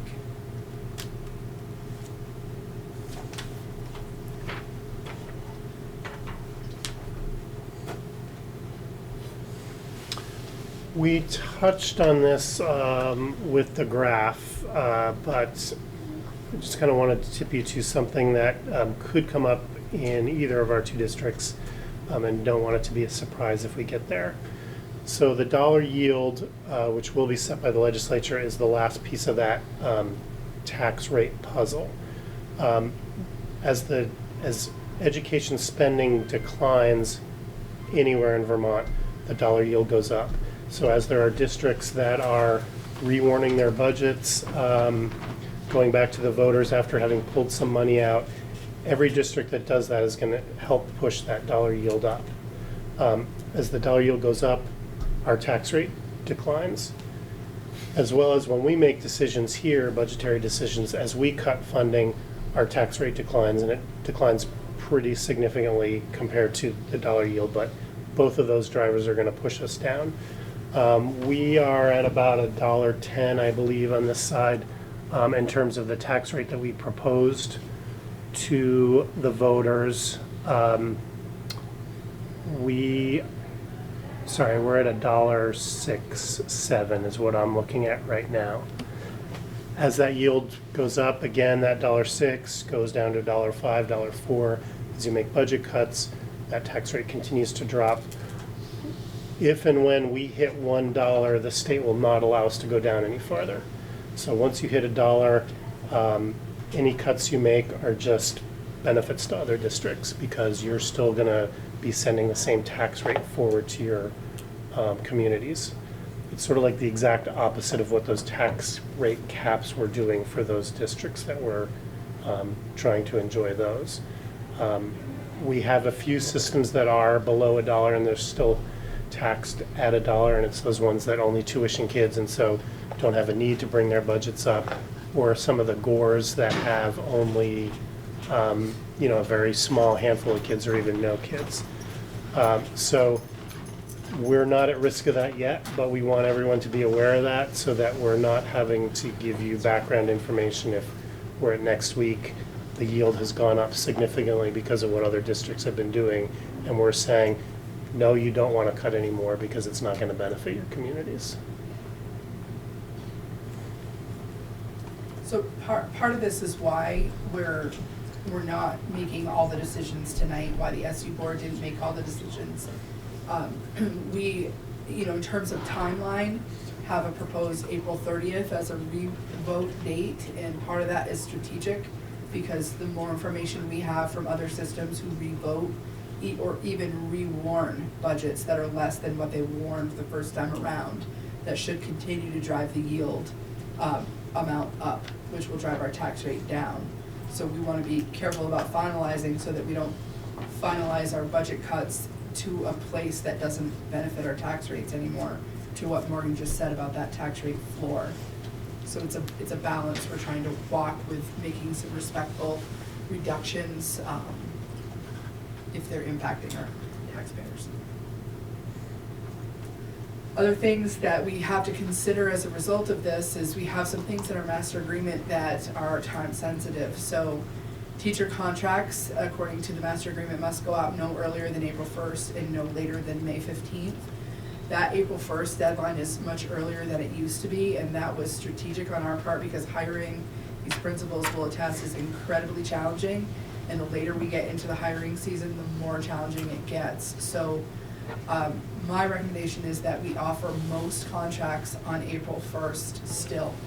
We will have a line of staff members that boards will likely want to consider sending RIF notices to, so that in case budget round 2.0 is not approved, we still have some space to make additional cuts if we have to have a third round of budgets. So again, I'm going to offer contracts on April 1st. We're looking at seniority by the time you meet again.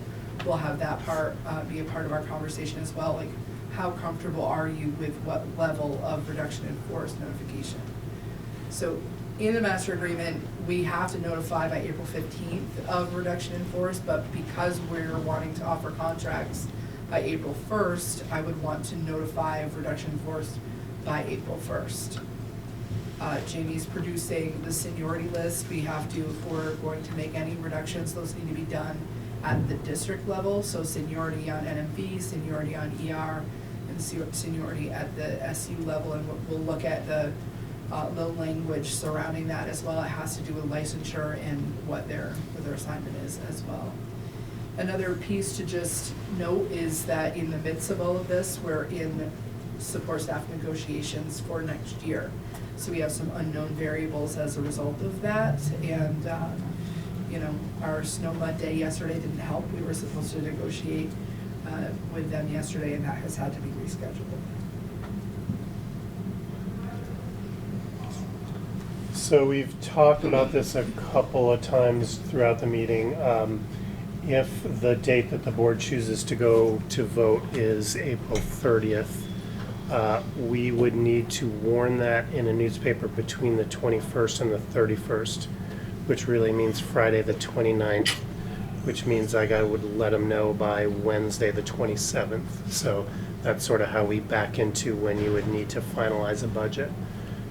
You would have a requirement for an informational meeting as well. That would need to be within 10 days of that April 30th.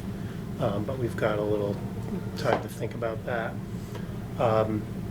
The reason that we have such a long lead time, we've been getting some conflicting advice in terms of timeframes for warning a budget revote, and where it seems to have settled, at least as of today, is that if you're only voting on a budget, if you're only revoting a budget, you have a shorter window. So I think it's 7 to 10 days to warn it. In this district, the budget failed as well as the article to borrow money failed. And so as of right now, you do not have authority on July 1 to borrow money to pay your teachers, what have you. The reason that's important is that if one of your towns does not send a grand list to the state by their deadline, the state doesn't know how much money to send you on September 30th or September 15th, which is our first chunk of change that we get from them. And so they don't send anything. And, we are still trying to meet payroll, for your principals throughout the summer and for your teachers starting, right in that August, September timeline. It also means that we can't go through the steps we need to take with a bank to get basically a line of credit in place, which we do every year. I bring that to you normally in April to approve that. And that allows us to, again, pay your staff and pay the bills we can't avoid while we're waiting for the state to start sending the state aid. And so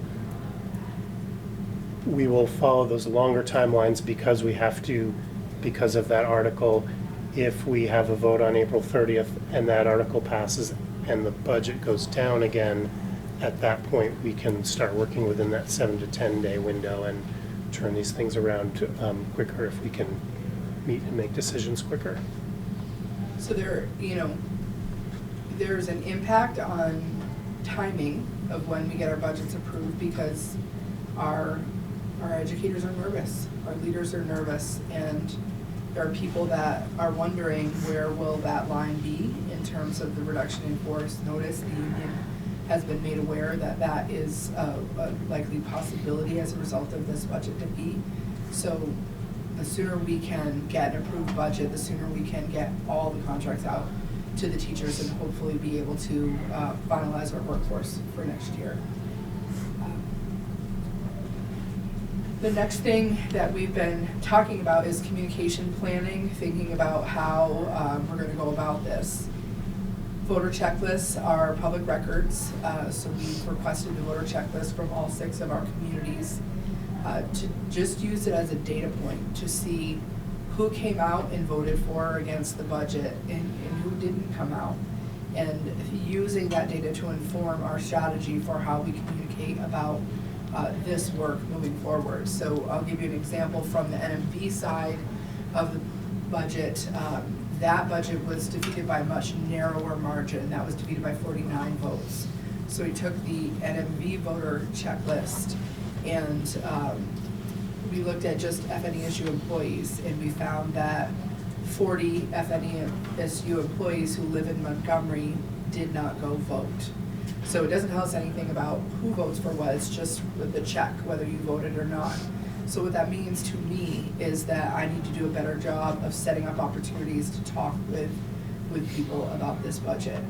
I also think Morgan and I started thinking about work we did during Act 46 and work we did during the Berkshire School Construction Project in offering up opportunities in our communities for coffee and conversation. I think it's going to be important, and I want you to weigh in on this, but I think it's going to be important that we have multiple information meeting opportunities, one in each community. I think we need to have one in all 6 of our communities, so there's really no excuse for people not to come out and be informed. But I think that, social media, mailers, town clerks, libraries, websites are important, but I think the personal connection is going to be the thing. At the next meeting, I'm going to bring you that voter checklist and have you, sit together, Enosburg board members, Richford board members, and we've had 2 meetings tonight. Have I already said this in this board meeting? Yes. I have, Yes. okay, sorry. You got ahead of me. So where do we go from here? We've got to think about what our priorities are, and we've got to think about what are the spending decisions we're going to make. We asked principals to give us feedback about what their recommendations were if things needed to be cut in their buildings. And I think it's important for us, we kind of have a running list to think about those things.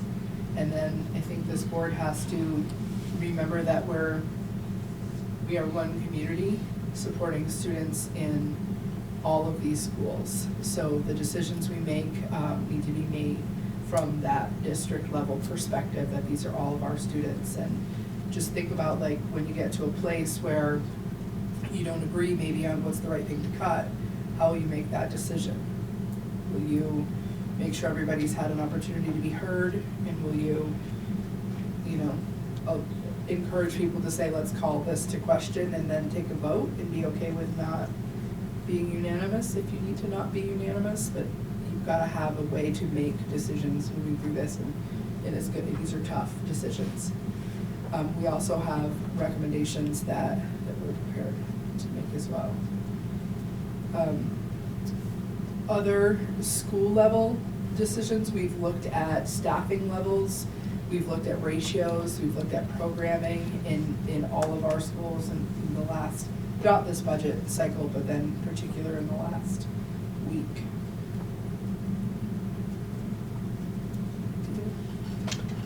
This has not changed since you saw it in previous meetings. We just like to kind of keep bringing you back to the trends that we're seeing district-wide here. Things that I'll point out again, the COVID drop in 2020 is still sort of part of the modeling, and once we get a few years away from that, we will probably see more stable projections in terms of where we're going.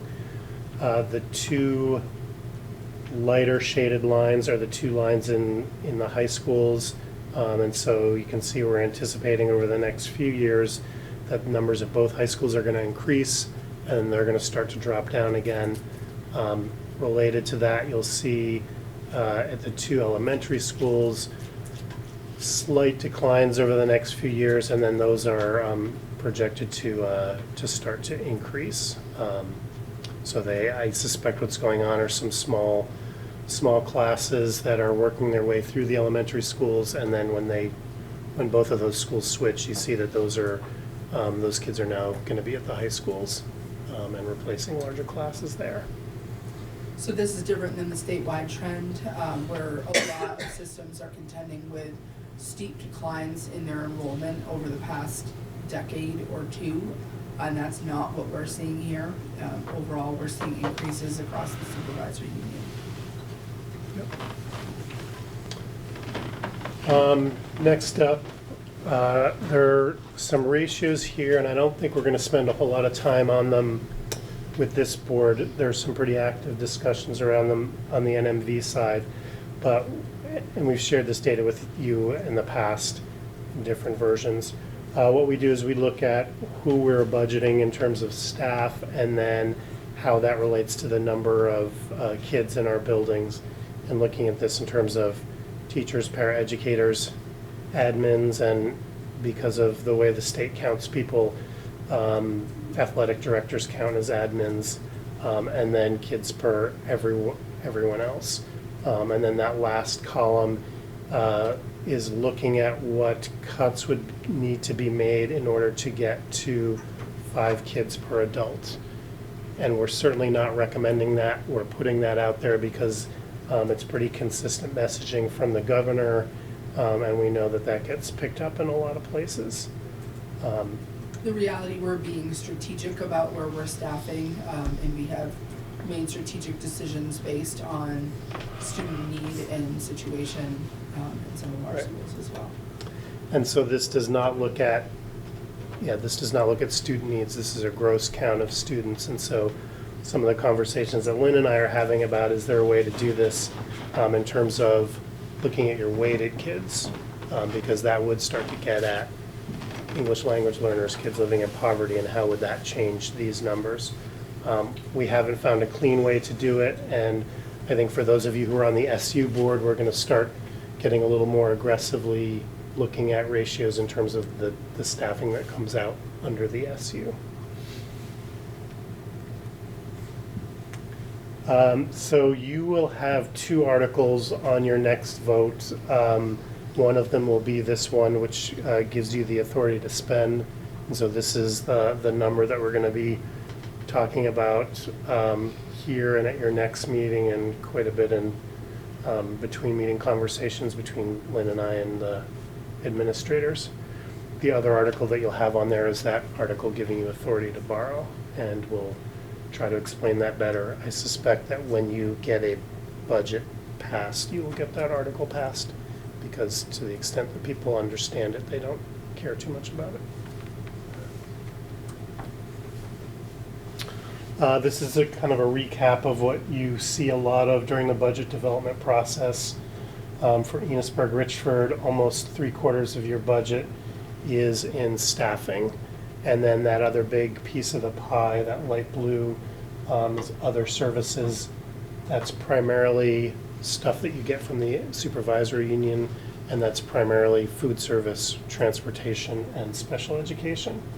That little green wedge up at the top, 4.5% of your budget is the stuff you buy. So that's paper, crayons, it's also your utilities. And so as we go through the process and decide where we need to target budget 2.0, we just remind you that there's not a lot to find in that little green wedge. The next slide will show you the same budget. Oh no, staffing changes. So we'll recap the staffing changes that were incorporated in the first version that you put in front of voters. And so this is just to kind of keep that in mind as we discuss where to go from here. So Enosburg Elementary proposed cutting an art teacher by 1 day a week, and then overall had 3 reductions in paraeducators. Those 3 were actually moved to the supervisory union budget. Richford Elementary proposed increasing their assistant principal to full-time in the general fund budget. That's a position that actually exists now, but they are paid from a mix of local money and grants. Proposed an increase to their art teacher, bringing them up to full-time, an addition of basically a paraeducator and a half, and then moving their family engagement coordinator over from the ESSER grant. Enosburg High School, addition of an art teacher, a reduction of a technology assistant, and that is part of the reason that we're bringing that technology integrationist from the NMV budget into the SU budget and sharing that across all districts.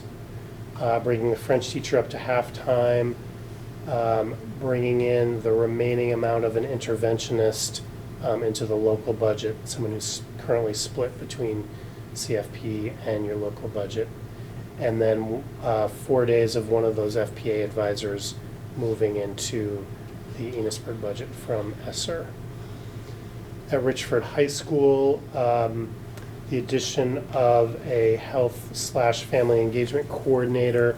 Currently, that's about 1/4 in your local budget already, but 3/4 would be coming from the ESSER grant. And then the next 2 lines, changes in terms of the total teacher count. It's a net increase of about 1/3 of a teacher. Beth and I went over this in great detail, not just yesterday, and I don't know if I can recreate who it is, because Beth is pretty masterful at not rounding up those Are they fractional? part-time teachers. Fractional? They're all very fractional. And I check his math to make sure he's right. And finally, in Cold Hollow, bringing a half a teacher in from the Perkins grant into the general fund. This is a teacher that's been 1.0 in your building for the last 5 years, I'm going to say. There is a time limit in terms of the Perkins grant and how long we can leave them in there, and we have hit it. So again, that's before we make any changes in this discussion. And so now we're at next steps.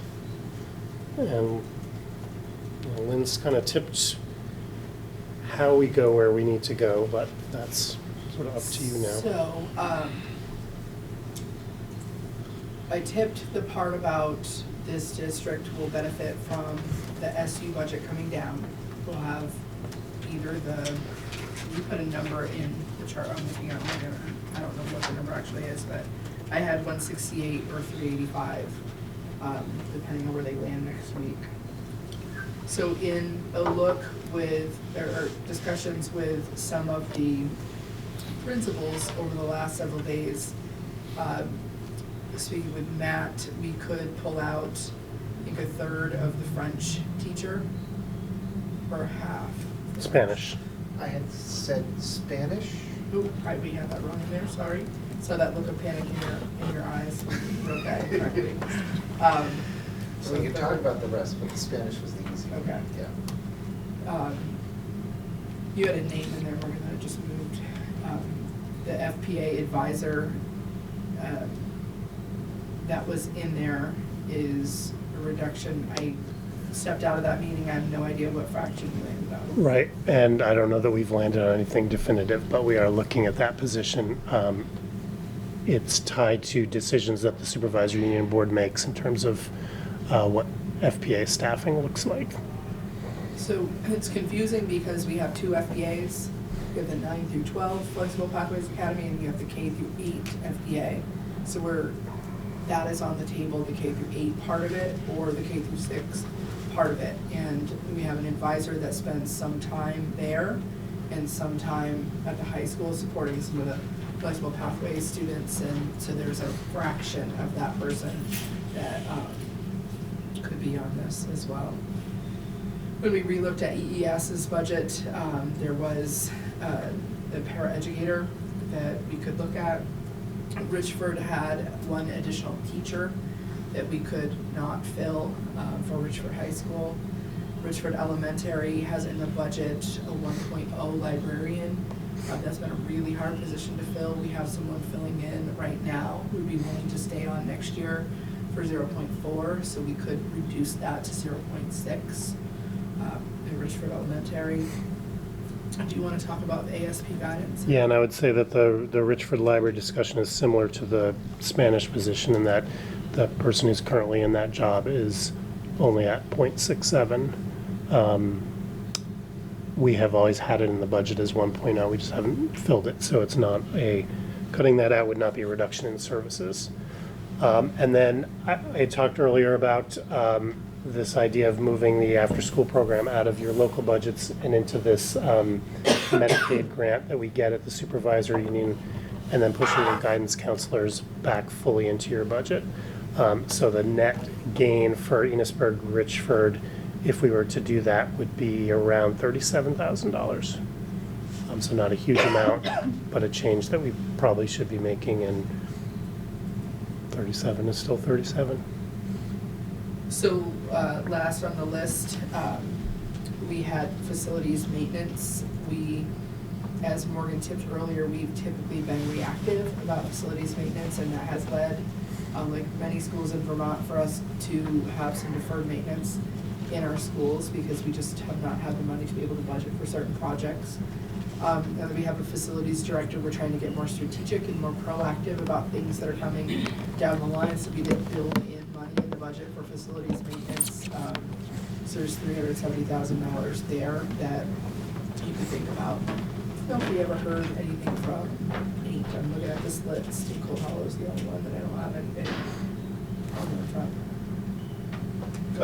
Cutting positions? Yeah. We may be cutting programs. Or parts of positions.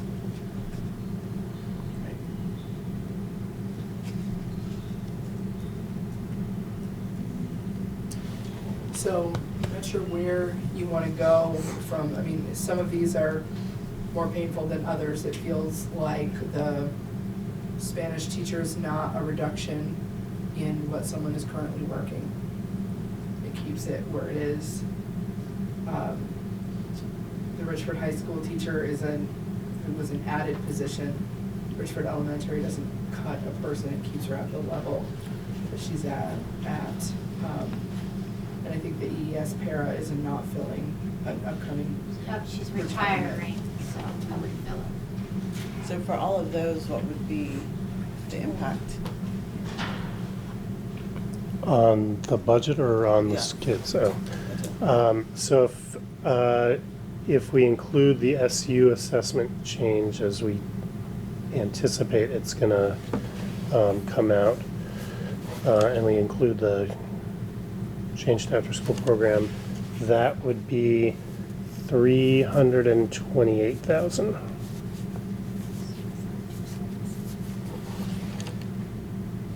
And then in terms of the building maintenance items that you mentioned, I mean, can you talk a little bit about what we would be deferring there further? I can't, no, I think that you, I don't know if Mark can. Yeah, we have not tied them yet to specific projects. We really looked at kind of the schools in general and said, okay, we should, make a guess as to what a big project and outside of the normal regular maintenance project would cost. We don't know in reality where we would spend that money, because if, Richford comes back and a wing of their school is closed down because of PCBs, we're probably not going to wait for the state to remediate that. And so it might be that even though we have pockets of that money in all 5 schools in terms of where I'm putting it, it's going to go where the need is. So because we build this out 18 months before the actual year, it's not, that's part of the reason why it's not earmarked. The other thing I just want to say is that when we were talking in the SU board, we were talking about impact on tax rate, and I believe for this side, Morgan, you said to buy down the tax rate by a penny, you would need to cut $170,000. Yes. So remember that this side right now, you say, you know where I'm going with the floor. So this side right now is at $1.06. You would bring $1.67. You would bring that down to $1.48 if you took all those cuts. If the yield goes up another $400, then you're in that area where you're contributing to the ed fund and other districts are benefiting. So you're cutting these positions with no benefit. I anticipate we will have a new yield number on Thursday. That's what I'm hearing. I don't think it's going to incorporate all of the moving parts that are out there. I just got a message in terms of who's been updated, and so I'll kind of plow through that tomorrow and see if we can get a sense of how much it's going to move. But yeah, we're getting close to it. So, clarifying question, sorry, did I interrupt you?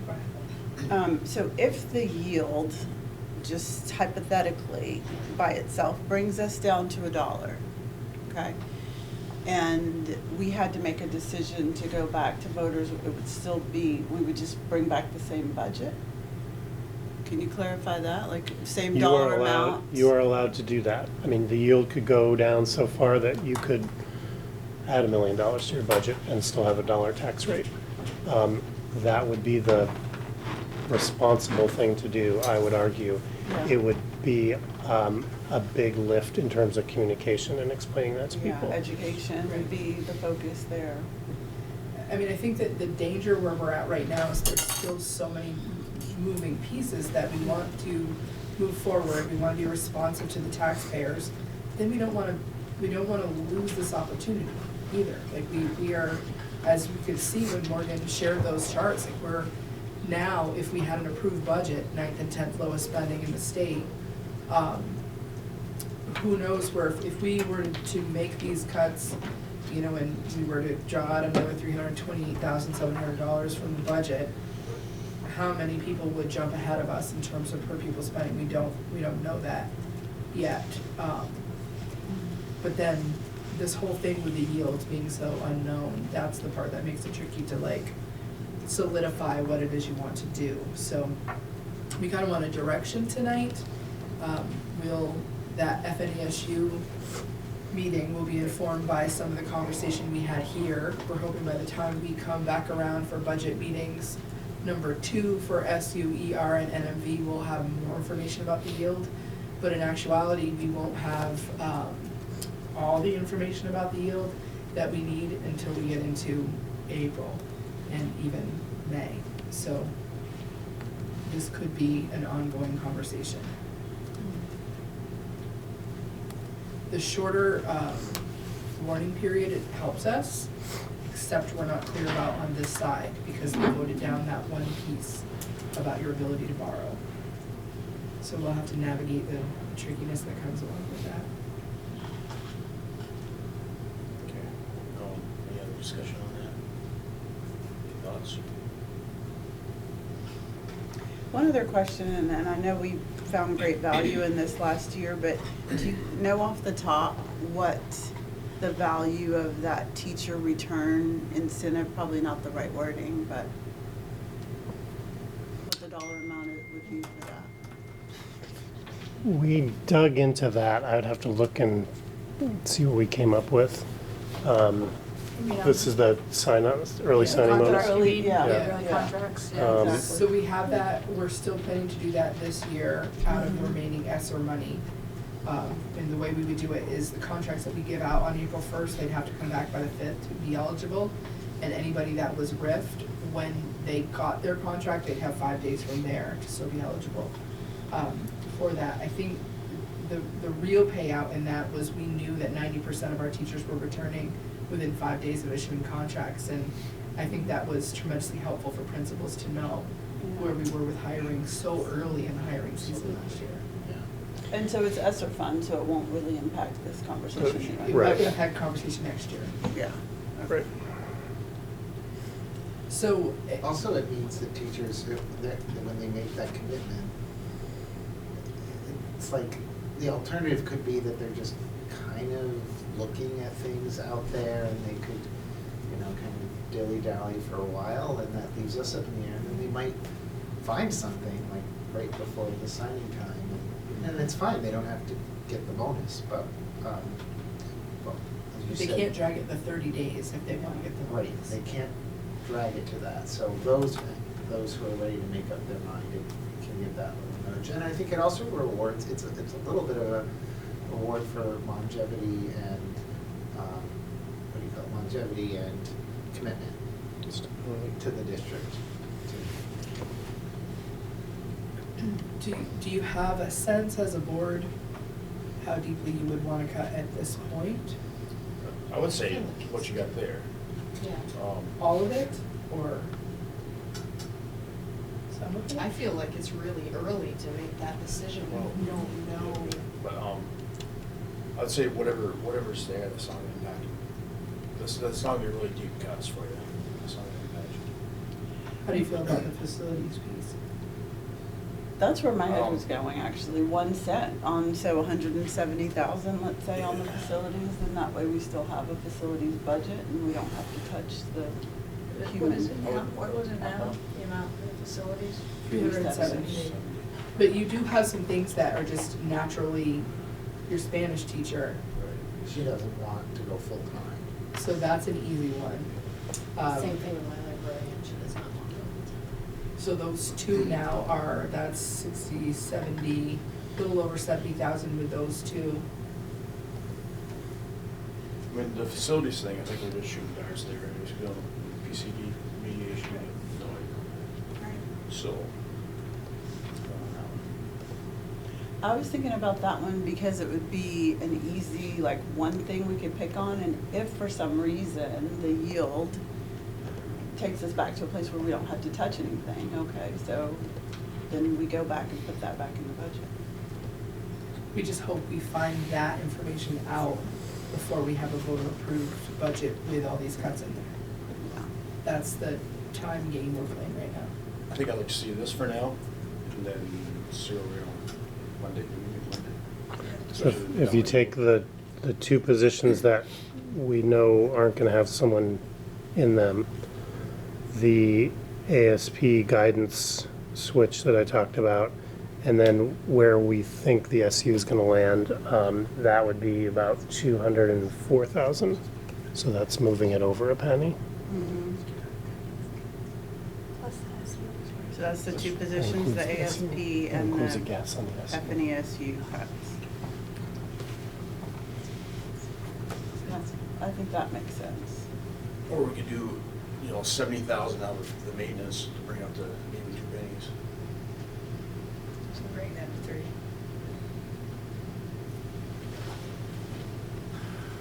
That pathways is the K through 6 or K through 8?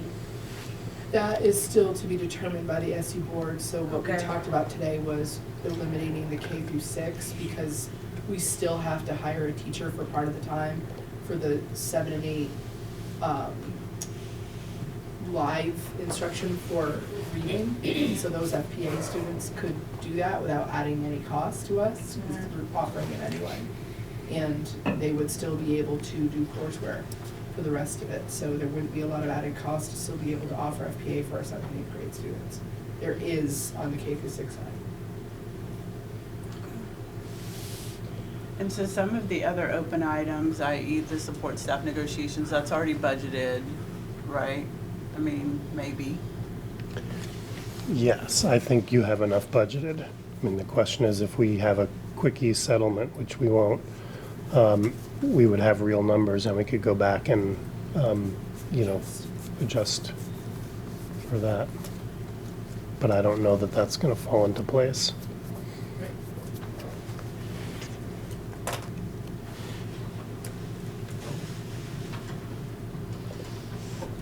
That's what we really needed to get out of this was direction. Anybody You're else? overwhelmed by that? That was a lot. That's a lot. You guys got a lot on your hands.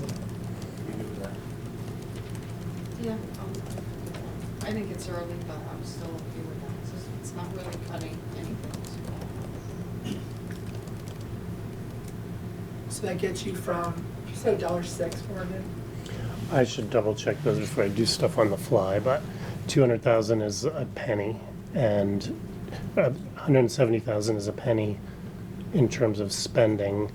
$90 on the yield is a penny. But what did we warn for this last budget? $6 or 10? I don't remember which side was which. The Warren rate was 110. Okay, so that would bring us down in the range of $1.08, pre anything happening with the yield. The total amount was 24. Yeah, something like that. Yeah. And the yield has already gone up a little bit, so. Today? No, but since we warned it. Yeah. Okay, anything else, Morgan? I think I've taken enough of your time tonight. Twice for some of you. I'm gonna go pretty quickly. I don't know if I'm on your, wait, I'm in the wrong, never mind. Too many meetings in one night. So we'll go to personnel. Courtney has a slideshow she's going to put up there. I do need action on hiring. Enosburg Elementary would like to hire Devaney Wolf to be a math interventionist. And Matt, I'm gonna need help with this. Zelik. Zelik? Zelik. Matthew Zelik as the school counselor to finish out the remainder of this year at Enosburg Middle School, correct? Yes, mine's for next year. Okay, yes. So I'll look for a motion on No motion. Make a motion. Sarah made a motion, all those in favor? Right. that. Resignations, action, you've got informational, so you know when you're looking at this, anything that's in bold requires action, anything that's not in bold doesn't require action, because they fall under support staff. So, Ashley Chamberlain, current school counselor at Richford Elementary, has resigned effective at the end of this school year, so we just need action on that. Okay. Take a motion to accept. I'll make a motion. Nicole's made a motion, all those in favor? Aye. And I'm an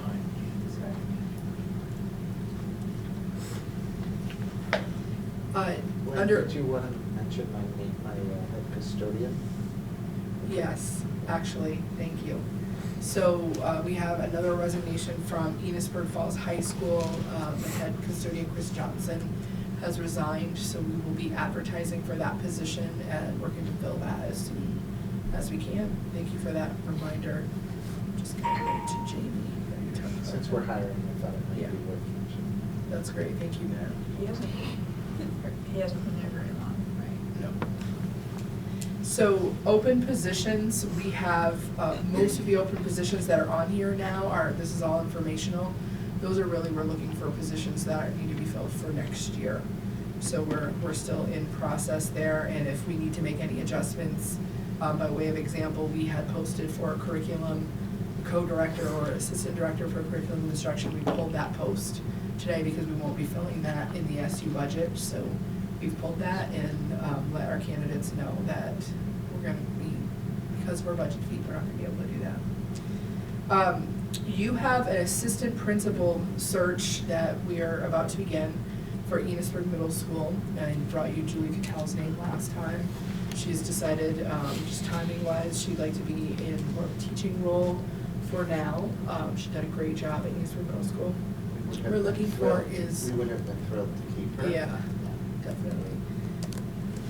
I think this is a position that Matt and I can handle in terms of hiring. This board is gonna be really busy over the course of the next 6 or 8 weeks on this. So I just wanted to double check before we move forward with that the board isn't looking for a formal board round for that position. Okay. That's okay. So we'll move forward with that. And are any of you interested in being on the search committee to fill that position? I would actually like to be on it just for the fact that we work closely together. Yeah, I love that. That sounds great. Yeah. So Matt's gonna, maybe you could send information out when you pick the dates, when you'll be doing interviews. Maybe send it to the board. 1 or 2 members would be okay. If we get any bigger than that, then it's more, a little more like a board process Warning thing. things. Yeah. Oh, yeah. You did that one too, Rick. Yeah. I'll do that. So he'll get the dates The out. process will be a little different. Do you wanna say something? Go What ahead. I'm thinking about is that we had treated it more like the principal position it had been. We weren't hiring for a principal, but we made a level of community openness and that kind of stuff. That, for example, when we hired the other assistant principal at the high school, we hadn't done. And so as we're shifting and beginning to internalize more the operation of the building 6 through 12 with a principal and 2 assistants, to me, we would not plan on doing the same level of full community engagement because it's just a different kind of position. So we'd still do the students having a forum with candidates and staff members having a forum with candidates, but we would do the whole evening where it would come to an interview with all of you and have the community forum. So. We have, are we good with that one? Yeah, there you go. Okay. I want to make sure I was reading your face over. No, yeah, just definitely include me. I'm just I'm questionable because we're gonna be traveling during, April, so I want to make sure I come back. I hope we get this sealed up by early April, so. Okay. But I will include So we have one unpaid leave request. So Whitney Fitzgerald is the nurse at Enosburg Elementary School. She has used her sick leave that she has available to her. So she is asking the board for permission to use up to 3 additional unpaid days of sick leave should she need it between now and the end of the year. Okay, Doug made the motion. Okay, all those in favor? Aye. And then I also, third grade teacher, Okay, I should put that on here. Becker. Yeah, okay. I'm say what is same request, 3 days? Yeah. Okay. That's a request. I missed that one, sorry. I'll make a motion on that. Is that 3 unpaid? Yeah, up to 3. All right, Devin make the motion. All those in favor? Aye. Okay. Next, gonna move to student do have one parent request, and this is from an Enosburg Elementary parent who is moving to Berkshire. I don't know the exact date, the language they use is shortly. So they have an interest in allowing their students, they have 2 children, Jen? 3. 3 children. They would like those 3 students to be able to finish out the remainder of the year at Enosburg Elementary and then transfer to Berkshire for the start of the next school year. You are in March. You have in the past, once you've gotten to about this time of the year, you have allowed that. You've allowed students to finish out the remainder of the year. So what does the board want to do? Yes. Okay. So I think you should make a motion to allow the LaFave family to finish out the remainder of the year. I'll make that motion. Cole's made the motion, all those in favor? Aye. LEFEBRE. Oh, I'm just gonna copy. You can get it from me later. One thing that happened when we merged and formed this district, and the other 4 towns merged and formed the other district, is we created policy about in-district elementary school choice. So there's historical data that I try to present to you each year. So what you had in your board packet was information. Actually, I don't know if this wasn't in the board packet, was it? Yeah. It was, okay. So on the next slide, Courtney, you have information about the number of students who enrolled in each school as a result of this choice policy. From yellow is 21-22, the first year we did it. The red is 22-23, and blue represents this year. The top left is the students that enrolled in those schools, and the bottom right are students that departed those schools. So this process is about to reopen for the 24-25 school year. So I'll be sending out applications for to families by the end of this month. That will be due back by May 1st. Just as a reminder, we're pretty strict on that elementary school choice deadline piece, unless they're the board did give me the authority in extreme circumstances. This came up probably about a year ago, where if we've got documented HHB things that have happened that are substantiated, then you've allowed me some flexibility. Or we have flexibility if a student's situation changes. So like if they move partway through a year and they didn't apply for school choice because they didn't know they were going to be moving. So for example, if a student is in Richford but moves to Enosburg and they really want to stay in Richford, they missed the deadline because that move happened much later. So I have given flexibility for people to stay if their circumstance changed. Any questions on that? Okay. So legislative update. There's a lot going on in the legislative session. There are bills related to sunscreen, cell phones, CTE, both governance and funding, literacy. The one I'm going to talk to you about, though, is education funding, because I think that's the piece that right now I'm definitely paying attention to the CTE piece. Maybe I don't want you to think I'm not, but let's talk about education funding for a minute. So what we're going through right now in terms of this funding dilemma that we're in is indicative of a larger problem with the Vermont education system. There are hard conversations that we have to have as a state about what we want for our kids. So Act 127 pushed some of those conversations to say, you know what, we really don't want student opportunities to be as driven by the zip codes that their parents are able to afford to live in. We want more equitable opportunities for our students. That was the intent of the law. You can see from the work that we just did tonight that that's really not the impact that this law is going to have on funding for our students. We're in a position where we're cutting and dropping even lower compared to the state. So it's a real problem. So we need to look at the funding system as a whole, long-term, not just for the fix that we're doing this year, because that, fix that happened this year with H850 and with, removing the tax rate cap and giving some ease into, the now disadvantaged systems who are historically advantaged, that we're still gonna struggle. We're still going to have a wide gap between per pupil spending in all of those districts. So we need to start thinking about how do we look at this as a state long-term.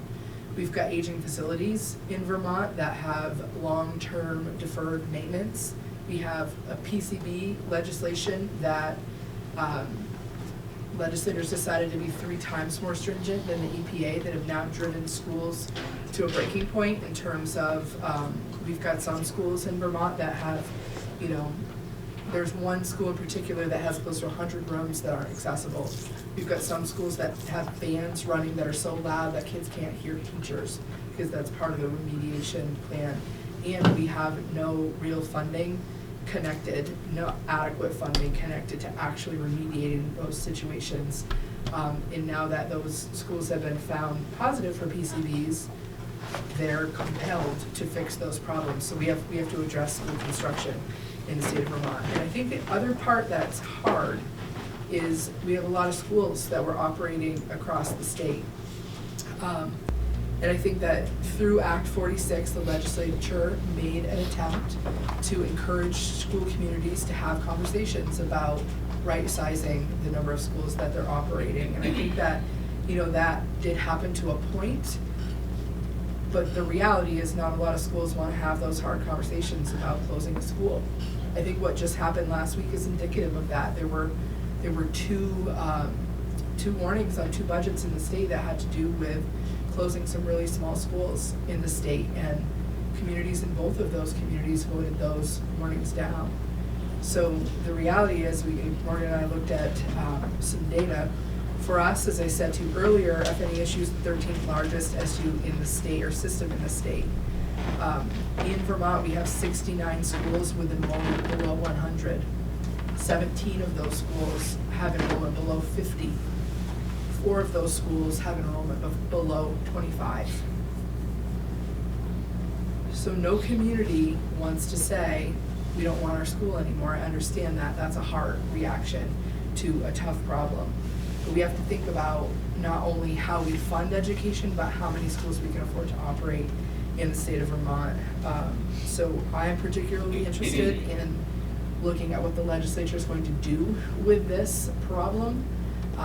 I think the reality is we can't make legislation that then relies on communities making those hard decisions, because I think that communities, when you take Addison County, for example, they've gone to the voters, I think 2 times now, and they've said, we don't need 2 SUs. We can merge our 2 SUs. I think there might have been a school closure in there. I don't remember the details of all of it, but it's been voted down by those communities because no one wants to have those hard choices. So I do think that some of those decisions are gonna have to get made in a different way. So that's the piece that I'm really paying attention to at the legislative level. I encourage you as board members to lean into that and pay attention to what's happening at the state level, because outside of a larger fix, the education funding system, where we're positioned in the state, we will continue to decrease opportunities for our students, because education as a whole we're kind of beyond our capacity as a state right now. So, anybody have any questions about that? Okay. I have some information in there that you were all sent in advance. The Cognia assessments were finally released from their embargo. Kids took these assessments a year ago, and we now can talk about them publicly. We're looking at the data that you have in front of you as baseline data. We don't have anything to compare it to. We had completely different standardized assessment that we took pre-COVID, the SBAC assessment, and so this is the first time we've had a standardized assessment that reflects what's being measured in Cognia. As we reported to you previously, this first rollout during the 22-23 school year was fraught with challenges. The kids weren't able to get online to take the test. There was some of the accommodations that kids were supposed to have access to didn't work when it was supposed to work. The administration manuals were delayed, didn't include some of the things that needed to include. So the window opened today. Is it today? Yesterday? For the next yesterday. So for the next administration of Cognia. So it's ironic that you're getting your first look at Cognia, and we're already a year away from when kids took this assessment. So if you go on to the next slide, Courtney, obviously these are the results that we had hoped for. Again, we're going to look at this as our baseline, and our goals are centered on improving from here. So what this looks at is the total number of students we have in each grade level. So it's grade levels across the bottom, and this is reflective of the 22-23 school year. So 3rd through 10th grade for literacy. Blue is above the standard, green is at the standard, yellow is approaching, and red is below the standard. So we have been working on, you've been receiving information about our local comprehensive assessment plan, and we've been giving you information about how students have been doing on STAR in both literacy and math, and we're hoping that the growth that we've seen in the STAR will be reflected in the growth that we're seeing in the Cognia from 22-23 to 23-24. So Lynn, I'm just confused because 10th grade's not tested. We only test through 9th grade in literacy and math, and then for science it's grade 5, 8, and 11. So I'm just, I don't know why that's there. I don't either. I'd have to dig in to see how many students are reflected in that, because I did this through EduClimber. So I wonder if there could have been someone who was technically a 9th grader, but I wonder, this could represent one student, honestly. Well, I just wonder about that. So it is very confusing because if a student didn't accumulate enough credit in 9th grade to be considered a sophomore in Power School, they'd be considered a freshman in Power School, and we would need to require them to test, even if it's a second year. So that, I'm just confused about that. I don't know either. Okay. I'll dig into that. So check. It's the same thing for something showing up for math there as well. So I don't know why. I'll dig into that one a little more. These are our math results.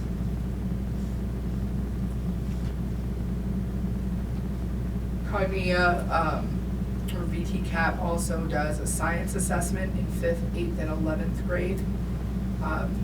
There is a way to compare this to statewide data. I had Morgan help me to look at this to see if there was a way I could do side-by-side comparisons of where we are overall versus the state, looking at, I'll have to figure out how to disaggregate it by, I want to do like race, gender, economic, poverty levels, emerging multilingual, things like that, special education. It's not an easy way to pull that together because they only report by grade level in the state. There's a little box that you click in the state that gives you little pieces of information. I haven't figured out how to get the whole disaggregated bit yet, but I'll keep working on that. I put a link in there if any of you are interested. If you remember, I think it was earlier this year, I shared with you information about the Vermont Snapshot, and it's kind of like their school report card. We were surprised that the snapshot came back. We were told that the snapshot was going away, and then it came back in the fall. The snapshot has now been updated with Cognia data, so if you want to poke around in there, you can go in that link and you can search for each individual school, and you can take a look at those 5 categories that are measured. And again, I can't answer a lot of questions about that because there are pieces of the snapshot that I can't accurately define for you what the equity index is by way of example, or other ways that they get the measure that they're getting. It's unclear. And I don't have any questions on any of that? Okay. On to Richford Elementary, Kelly? Everything is information. All set. All informational? All information. Okay. All right, Nate? Yeah, and for the most part, Sugar House contract signed, so that should be starting weather permitting. And the building project is, Blackwood Design, been doing a lot of work with Melissa Wood on the idea of a child care center where the Muncie House is. So that's where most of the conversations have been going. They're kind of designing that at this point. So- On my end is, everything that they need from me is good. Now they're putting some drawings together of where it would be and what it would look like in square footage and stuff like that. So it's kind of in Melissa's hands there.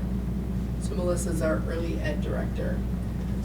And one of the things that we're thinking about is a child care center that we would run at cost for our educators to have it be something that would recruit people to want to come to FNESU. So it's something we're exploring. So it would also be a good partner program for our Ed Rising program that works out of Cold Hollow. Nate, do you have a timeline for when he may come and talk plans or visuals with this board?